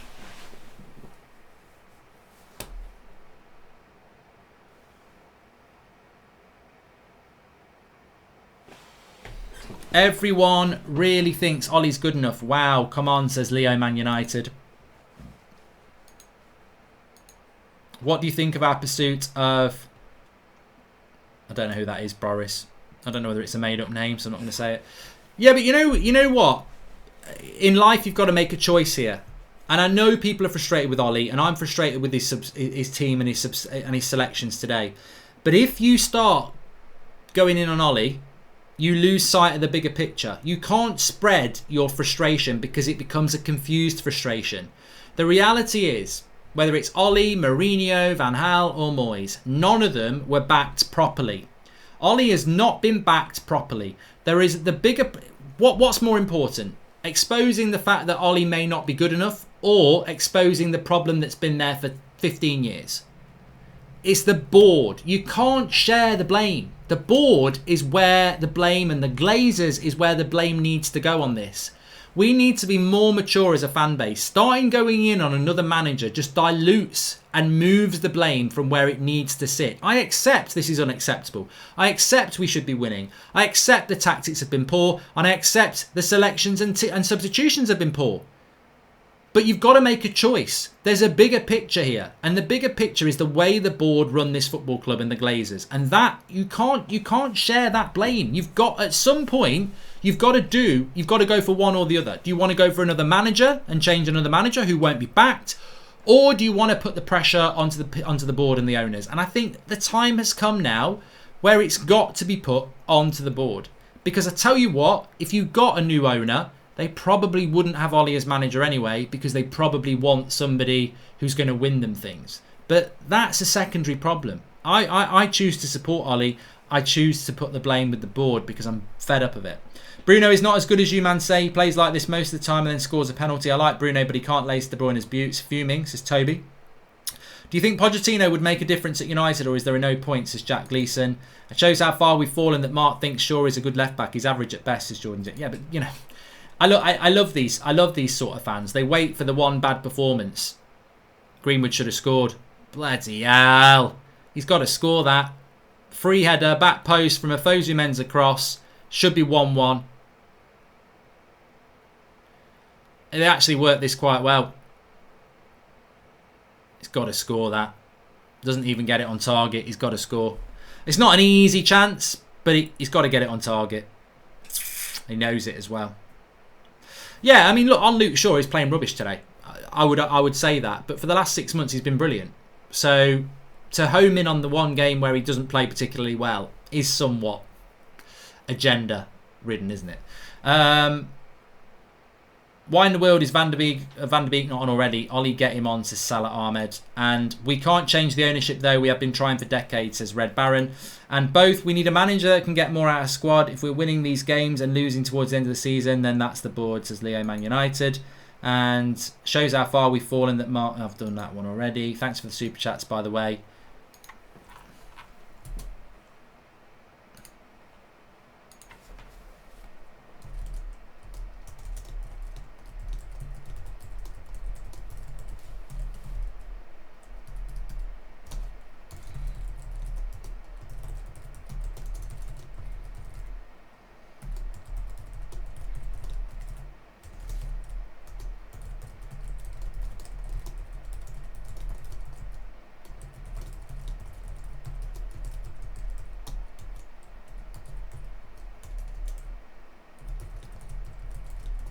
You know why I don't think Van der Beek's on? Because he doesn't want to take Pogba or Bruno off. It can be the only excuse.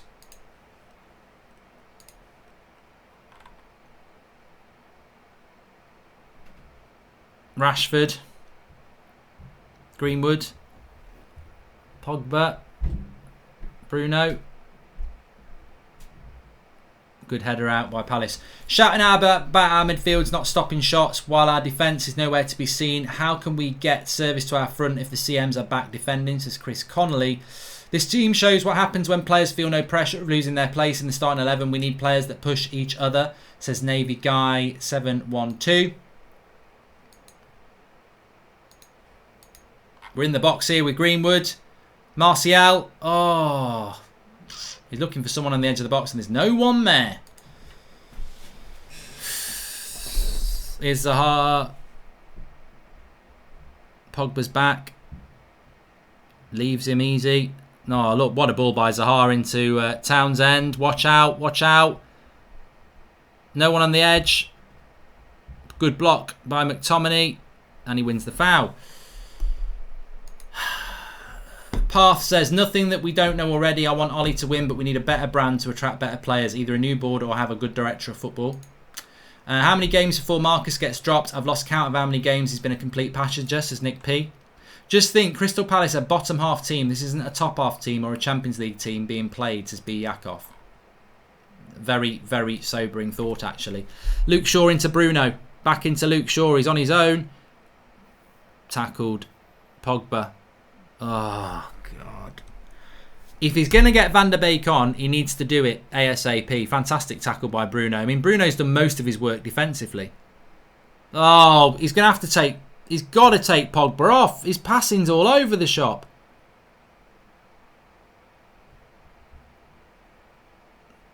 To be honest, I'd like to sub about 4 of these players. Where's the press? Where's the energy?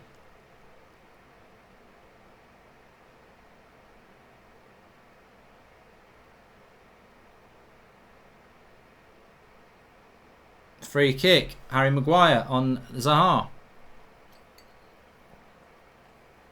He needs to make these subs. Van der Beek is getting ready. Who do you bring off?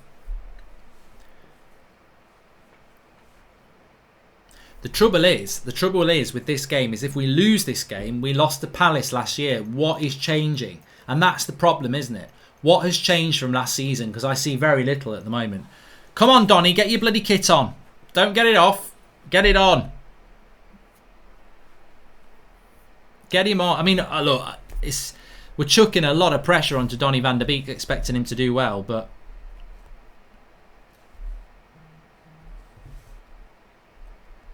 Player ratings will be out soon on the website. McTominay is a joke. So bad, to Stephen O'Donoghue. I can't believe he got picked today, and I can't believe how long he's been on. Get a beer in your hands, says Jay Perryman. If I stop, I won't start. If I start, I won't stop.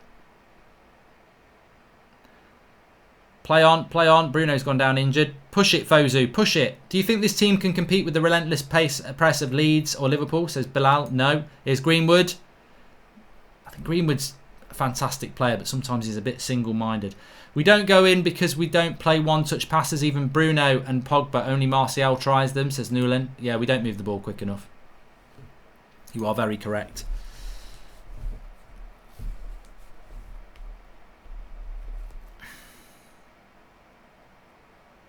Martial, oh, he just didn't take it down well there. But, you know, you could probably give Martial, if 6 out of 10 is an average score, you probably should give Martial a 5. But in fairness to Martial, what service has he had again? Next to nothing.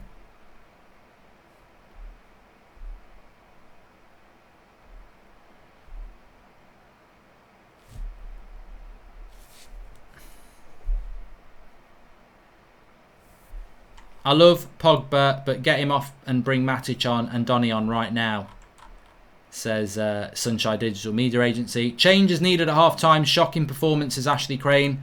And poor passes, no desire. Hold on. He's onside. Wilfried Zaha. Piss off! He's offside. He's onside. He's offside. He's offside. Bloody hell. I tell you what. If that had gone in, it's game over. Lindelof with a crap tackle and... He's off. He's off. Poor passes, no desire, and everyone takes 3 to 5 touches before moving the ball. Shocking, says Tomas. Gary Neville just said Bruno Fernandes is United's best defender. He's right, Sam. And Glazers don't need to back Ollie as long as they are turning profits. Pep, Poch or Carr wouldn't get backed either. And he's still bloody took. I can't believe Pogba off and McTominay stays on.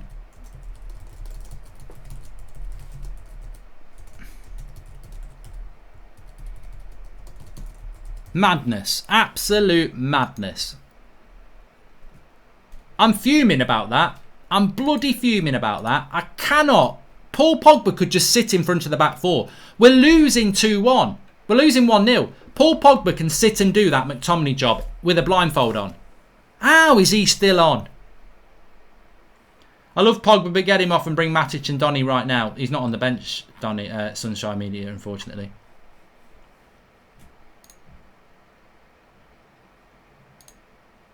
Glazers don't need to back Ollie. As long as they're turning profits, Pep, Poch or Klopp wouldn't get backed either.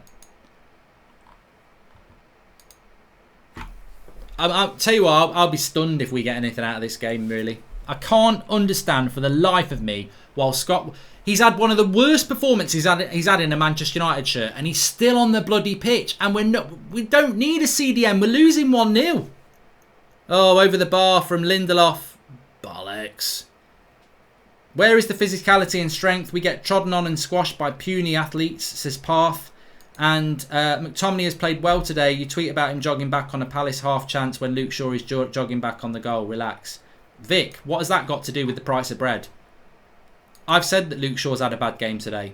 Why do people try and protect players by saying another player's had a shit game? I'm telling you, in my opinion, Scott McTominay's had one of the worst games I've ever seen him play for United, and he shouldn't be on the pitch. If you want to tell me why he hasn't, that's fine. Don't compare it to another player in a totally irrelevant position. And he's just been bypassed again. They're running off him. They might win it now. Bloody hell. They've created more chances than us because they're running through McTominay like a hot knife through butter. It really is like a breadstick trying to stop a train. Rashford hits it from miles out. This is desperation FC. Oh, man alive. Man alive.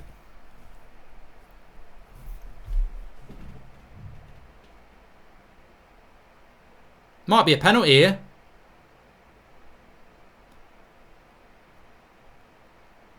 No. Don't do this. No, that's not a penalty.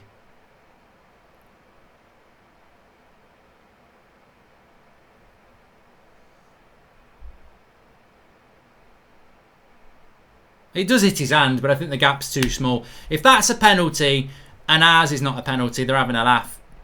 No, it's not a penalty. Shut up.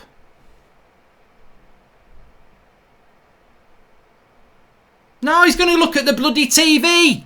Oh, Martin Atkinson, you're a prat. What are you looking at the TV for? It's not a penalty. If they're saying you might want to review this, this is a panic time. This is a panic time. VAR. Bloody... They've got everybody's hands in their hands, quite literally. VAR. It's like putting a prat in a Ferrari and they're doing 20 miles an hour going round a bloody roundabout. Get your bloody direction. There's no way that's a penalty. No. Look, that's my reaction. Not a penalty. Never a penalty. The gap is too small. That is not a penalty. That is not a penalty. The gap's like that. It's a natural arm position. It's never a penalty. He's given a bloody penalty. You shut it up. Shut up.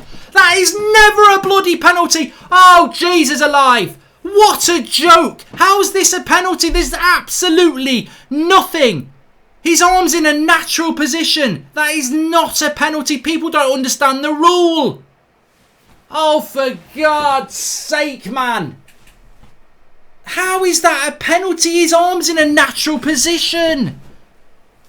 Oh, I don't even understand the rule, probably. How is that a bloody penalty? I mean, look, I know people are loving this. But his arm's in a natural position. Like, explain me the rule. Explain me the rule, because I don't even know.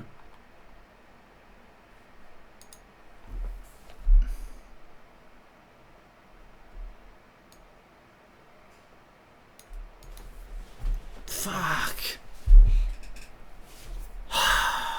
AU. And this is it. Game over. If they score this, it's game over.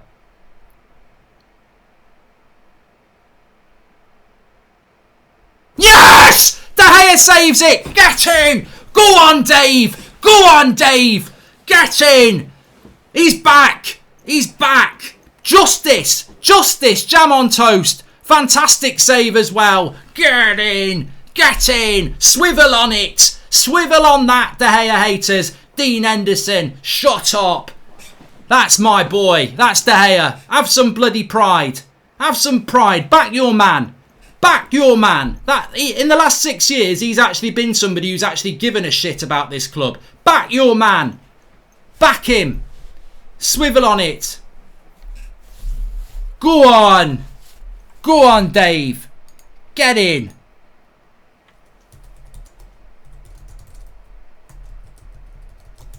Bloody love it.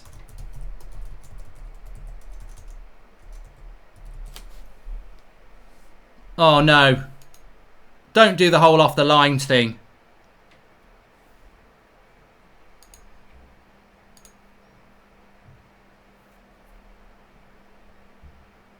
You're having a fucking laugh.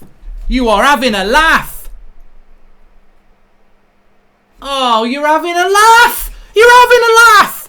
I can't believe this bloody game. It's not a penalty anyway, and now De Gea's jumped off the bloody line a bit. You're having a bloody laugh. Come on. You're having a laugh. Shut up. You're having a bloody laugh. I can't believe this game. Oh. Oh, for fuck's sake. I can't believe it. And he scores. Of course he bloody scores. Bloody joke.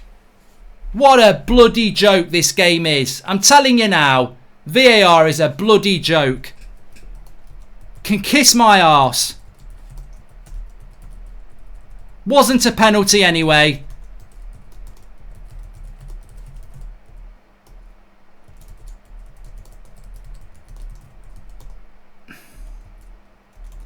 He should retake it again. He's off his line.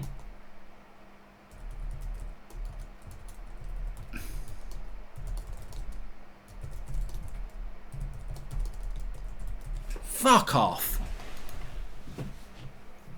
I've never liked Martin Atkinson. Everybody knows I don't like Martin Atkinson. And yet again, look, VAR has told him to have a look at it. They haven't said it's a penalty. They've said have a look at it. He's walked over to that VAR screen with a little stiffy and gone, I don't care whether it's dodgy or not. I'm giving a bloody penalty. I can't stand Martin Atkinson. He's always giving penalties against us. The Scottish Roy Keane, says Dan Kelly. We need a new centre-back quickly. Joshua Bowater. Well, no. VAR have told him to have a look at it, and he's the prat. Fucking hell.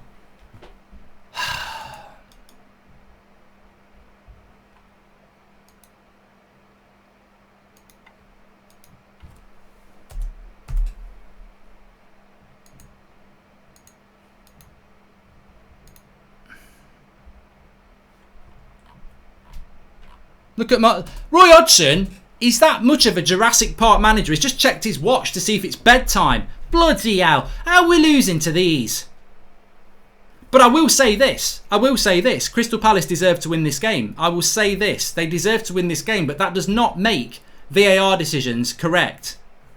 I don't understand, and I looked at the new rules for the season. I didn't see any significant change to the handball rule. Now, listen to this. Against PSG, it was a penalty because the defender, the shot went a long way and he had his hands up in the air, right?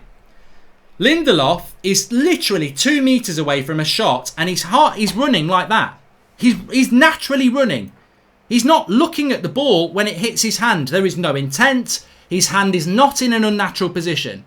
And they give a penalty. I do not understand it. If somebody can tell me why that's a penalty, despite the fact that you just love it's Man United and we've conceded, I cannot understand for the life of me how that is a penalty. And yet in the first half, when Pogba is fouled, he doesn't give it. It's wrong.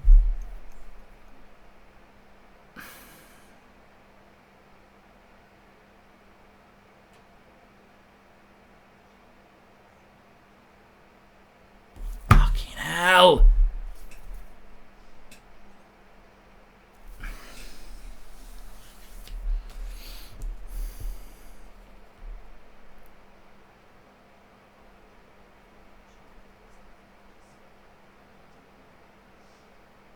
Here we go. Palace again.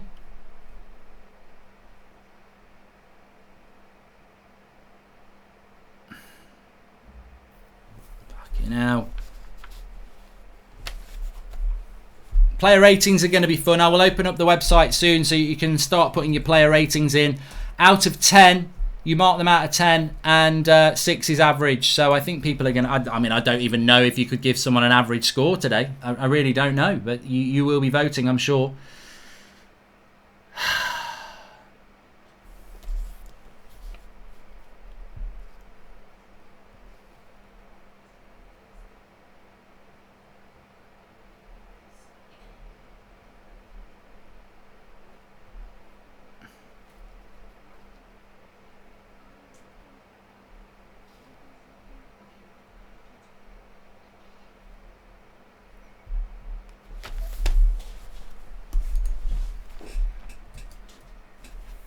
The one thing I must say is that I cannot argue with the fact that we totally deserve to lose this game. Now I've calmed down a bit, but I'm disgusted by that VAR thing. I haven't seen anybody in the comments who can actually legally point to the rule that should be a penalty. They would have won 1-0 anyway. They would have won 1-0 anyway. Oh, here we go. McTominay. Oh, that's a good tackle, actually. Poor Donny van der Beek has to experience this on his first game, says Jordan White. Rashford on 200k and just doesn't absolutely do nothing. Lindelof is Phil Jones 2.0, says Udit. That's probably some of the dumbest shit I've seen so far. Complete nonsense. We're not playing to deserve a win, but still, that's absolutely mad, says Daniel. Now, that's what I mean. We don't deserve to win, but I'm stunned by that VAR decision. Ollie's tactics are shit, says Rahul. And why are they allowed to switch penalty taker from Ayo to Zaha as well? How is that allowed? Says Ash. I mean, to be honest with you, you're never going to save 2 penalties in a row, are you? Poor Donny van der Beek, says a lot of people in their live comments. Nearly 50,000 watching. Please subscribe if you're new. Bottom right-hand corner, we've got match reaction coming afterwards. And player ratings is going to be very interesting as well. Van der Beek, Bruno, De Gea, the only decent players this match, says Parth. I actually think De Gea's played well. I mean, the only thing that he did wrong was that pass at the start of the game, and that will make people start saying we should play Dean Henderson. I mean, he's made a really good save. He saved a penalty that any other season would be allowed, but because of this new... I mean, to be fair, I'm angry about the De Gea thing. Van der Beek! 2-1! Come on, get the ball! Get the ball! Get the ball! Get the ball! 2-1. Come on. Donny van der Beek's got a goal on his debut. Get the bloody ball. Get the ball. Come on. 2-1. We move. Come on. I don't know how it happens. It's just bouncing about. Get the bloody ball. Yeah, it's just a defensive mix-up. And Donny van der Beek, who can't be offside because it's gone off a Palace defender, is there to tap it home.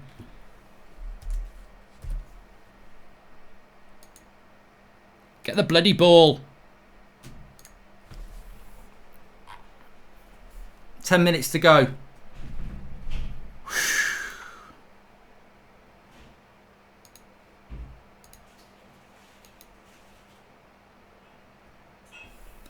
Very advanced. See, people don't understand what Donny van der Beek is. I'll get Donny van der Beek on to play as a centre defensive midfielder. The only option was to get Fosu Mensah's come off and Agallo's come on. So McTominay will play the 90 minutes. And you think you're going to get a win doing stuff like that? Crazy. Absolutely crazy. But we've got... Surely, we're at Old Trafford. 10 minutes to go. Surely. And that's the annoying thing, isn't it? That's the thing about that VAR goal. It's like... They've got 2 goals when they should have 1. But, fuck it. Offside. Come on, come on, come on, come on. Get the ball. Don't listen to those prats officiating. They wouldn't know their arse if it bit him on the head. Doesn't even make sense.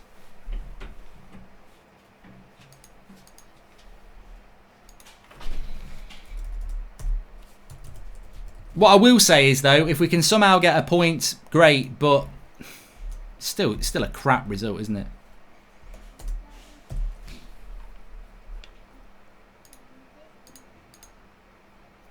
Come on, Van der Beek. I tell you who's been really bad today. Marcus Rashford. I don't really want to say it, but he has been really bad.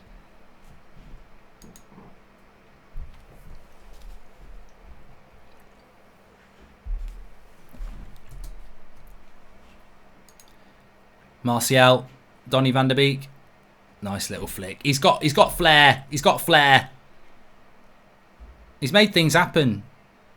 Luke Shaw. Oh, I tell you what, they've been poor. Maguire. Van der Beek. Oh.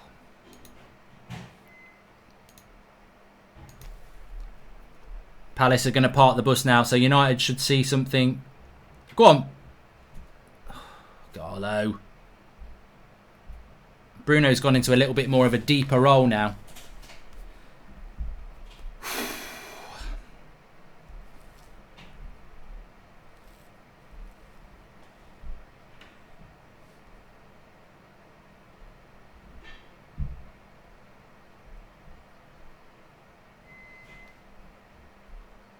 Whipped in, cross, Bruno. Luke Shaw's got it on the back post. Cross comes. Oh, it's not good enough. It's not good enough.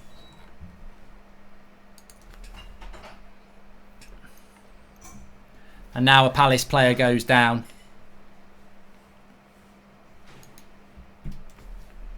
Typical. Absolutely bloody typical. Dive. He'll get up. He'll get up now. What are we thinking, everyone? Do you think we can get a goal back? Obviously, a point's better than a draw, but can't lose to Palace 2-1 in this bloody... It's a carbon copy of last season.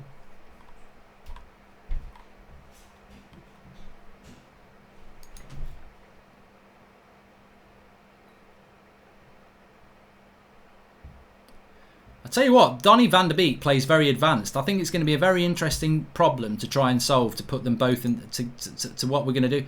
Oh my God, Lindelof. Get rid of him. Get rid of Victor Lindelof. He loses the ball and Zaha wins the game. I tell you what, what's wrong with this team? What's wrong with this team? We're like bloody musical statues. You've got to go Kevin Costner on this shit. We're Manchester United. You know... You've got to go Kevin Costner. Jump in front of the bloody bullet. Take a bullet. You're not that important. We're Manchester United. Get in there. What is this? Half-hearted. Half-hearted from Lindelof. Comes into Lindelof. Half-hearted tackle. Zaha just turns him like a bottle top and puts it into the bottom corner. He's got to go. I hate to be proven right. I hate to be proven right, but I've told you that centre-back partnership is trash. Absolutely trash. They totally deserve the 3 points. I'm not going to lie. They totally deserve the 3 points here tonight. Bloody trash. Absolute trash. I'm having a drink. Don't froth.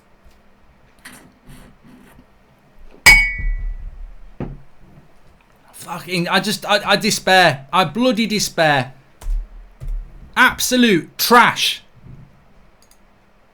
He's cost us 2 goals. I mean, to be honest, I don't think the penalty was a penalty, but he has cost us 2 goals tonight. 3 goals! He's cost us 3 goals! He was at fault for the first one as well. You know, when you're doing your player ratings, you can go on the UnitedStand.com and do your player ratings now. Don't even give Lindelof a 1. Awful. Absolutely trash. My life. Just 3-1. 3-1. Lindelof has been about as useful as Stephen Hawking's treadmill. And that's before he died. And after. Useless. Absolutely useless. I said we need to buy a centre-back. I said we need to buy a centre-back before the start of the season. And it's all been about a bloody left-back. We need a bloody centre-back. Go for your priority positions. My life. I don't know. This is probably one of the worst performances we've put in a very long time. Opening day as well.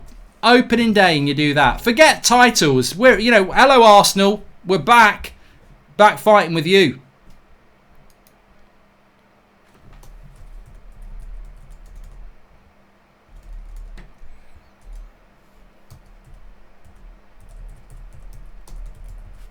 absolutely been schooled, haven't we? Let's call it how it is. We've been absolutely schooled here today. They totally deserve to win this game. There's no argument at all. Totally deserve the 3 points.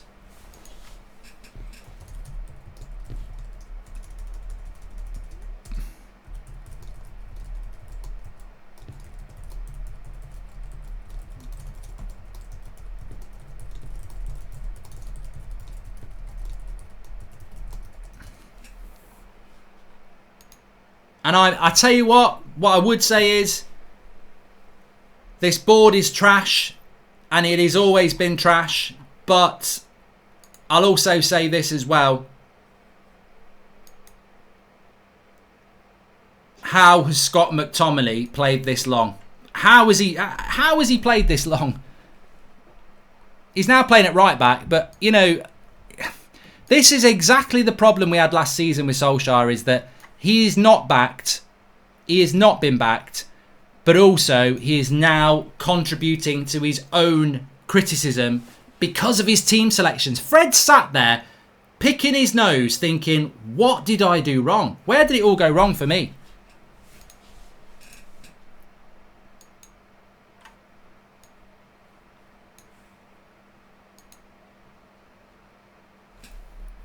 Please subscribe if you're new. Bottom right hand corner, we got the match reaction coming up after this. My computer is totally frozen, by the way. It's probably had enough as well.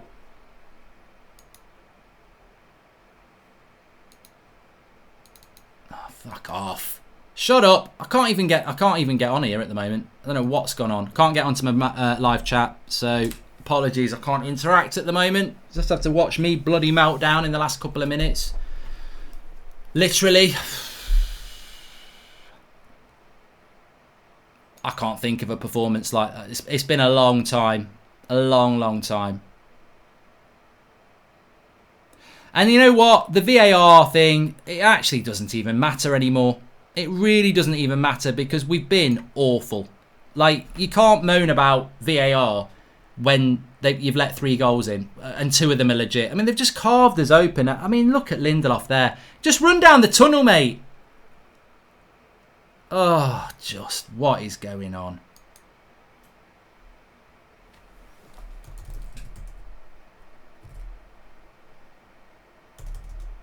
How long is he going to add on?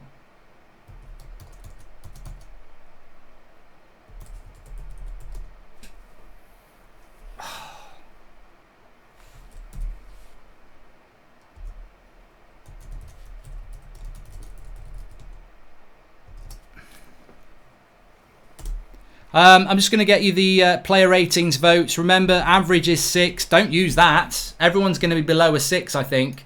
Player ratings, you can vote for it on the United Stand website. I'm just about to get the link and put it in the video description, or you can just go straight to unitedstand.com and do it. But I will put you the link in the video description now. Let me copy the link. This is embarrassing. Absolutely embarrassing.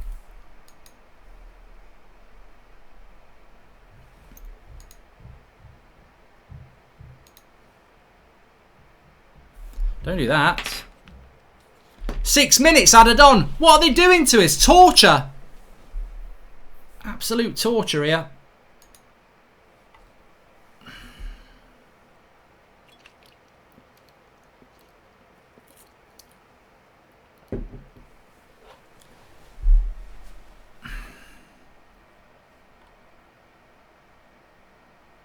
Player ratings link is in the video description. You can click it and put your player ratings in for all Manchester United's players today. Out of 10, don't think you'll ever need to use the numbers 6, 7, 8, 9 or 10. 6 being average. I mean, this is just shocking. I do not know how Ole Gunnar Solskjaer can dress this up. And I must also say, I do not think you can just put this onto the board. They are a joke. We know they're a joke, but it's not on the board. I can barely think of I don't think we created a chance in the box apart from Greenwood's header that was created. Awful. Absolutely awful. Scolded by Roy, exactly. McTominay wouldn't get anywhere near close to Leicester or Everton's starting 11, yet he's playing 90 minutes for Manchester United. Unacceptable, says Jeff George. Mate, I'm going to unload on my match reaction. Bruno looks fed up, says Connor Lee. Man United 1984 says that Bruno's been our best centre-back. Defence is shambles again, says Louis Coles.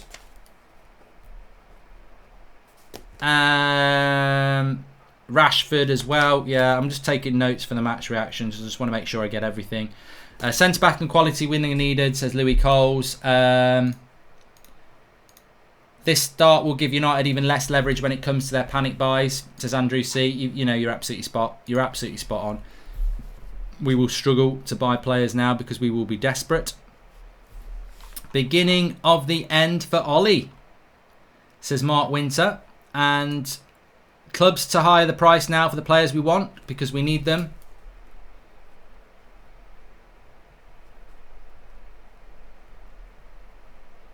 Please subscribe if you're new, by the way. We're only 300 away from 839,000. So bottom right hand corner to subscribe. We've got fan cams coming in. We've got match reaction with your player rating straight after. We're live every night at 8 o'clock. We've got all the latest transfer news. I think it's going to be a busy week for United in the next 2 weeks. It might not be the weeks you want. But subscribe if you're new, bottom right hand corner. Everyone's welcome on the channel and got a fantastic community. I always say this as well. I mean, fucking hell. I say that a lot, but and apologies for the swearing, by the way. Seriously, what has happened to Rashford? He needs a stint on the bench, as Nath Matthew. It's sad, isn't it? And here I thought the match day will take away from the transfer frustration. Looking at Ed and Scott makes me angry. How do we not blame Ollie too, says Danielle. And Mark, if we get Sancho, I'd get Perisic on loan as well to put pressure on Rashford as well. Absolute shambles, says Ray Lynch. We're a mess, mate. We're an absolute mess from top to bottom. This is not about just the players, just the manager, just the coaches. This is a bloody mess, this football club. Decent enough players playing like crap equals Ollie. Equals the manager, says Jake Welsh. And Mark, this does really feel like Burnley all over again, says Jordan Such. That's the scary thing. That's the scary thing. We've got a lot of good players on that pitch. And it worries me how bad we've been. And so many players have played bad. I don't think you can be an agenda person tonight because they've all played bad. Apart from maybe one or two players. I thought De Gea played quite well. Don't think he could do anything on any of the goals. A little bit unlucky on the penalty. Mark, at the end of every video you make, win, lose or draw, you should say Glazers out to sign off. It will make an impact, says P. Krause. Yeah, please subscribe if you're new, bottom right hand corner. Sancho had an assist 10 minutes ago, says Dave Davis. Salt in the wound.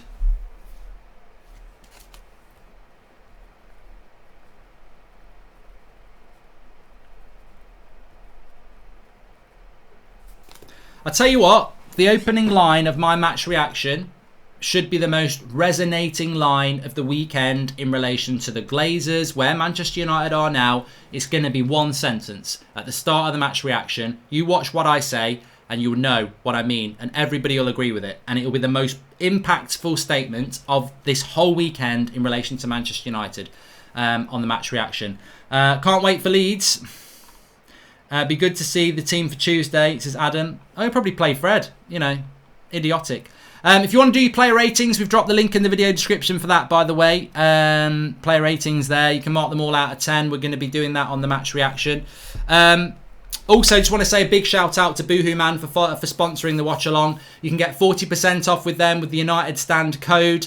Link in the video description, 40% off. And you can also win an £800 voucher at Boohoo Man by clicking the link in the video description, leaving your details and submitting it, and they'll pick a winner at random on Monday lunchtime, and we'll announce the winner on Monday at 8 o'clock. But this game is over.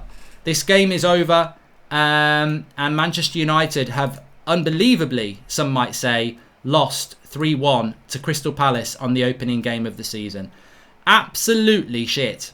Absolutely disgusting. Absolutely disgraceful. Where are we going as a football club, everybody?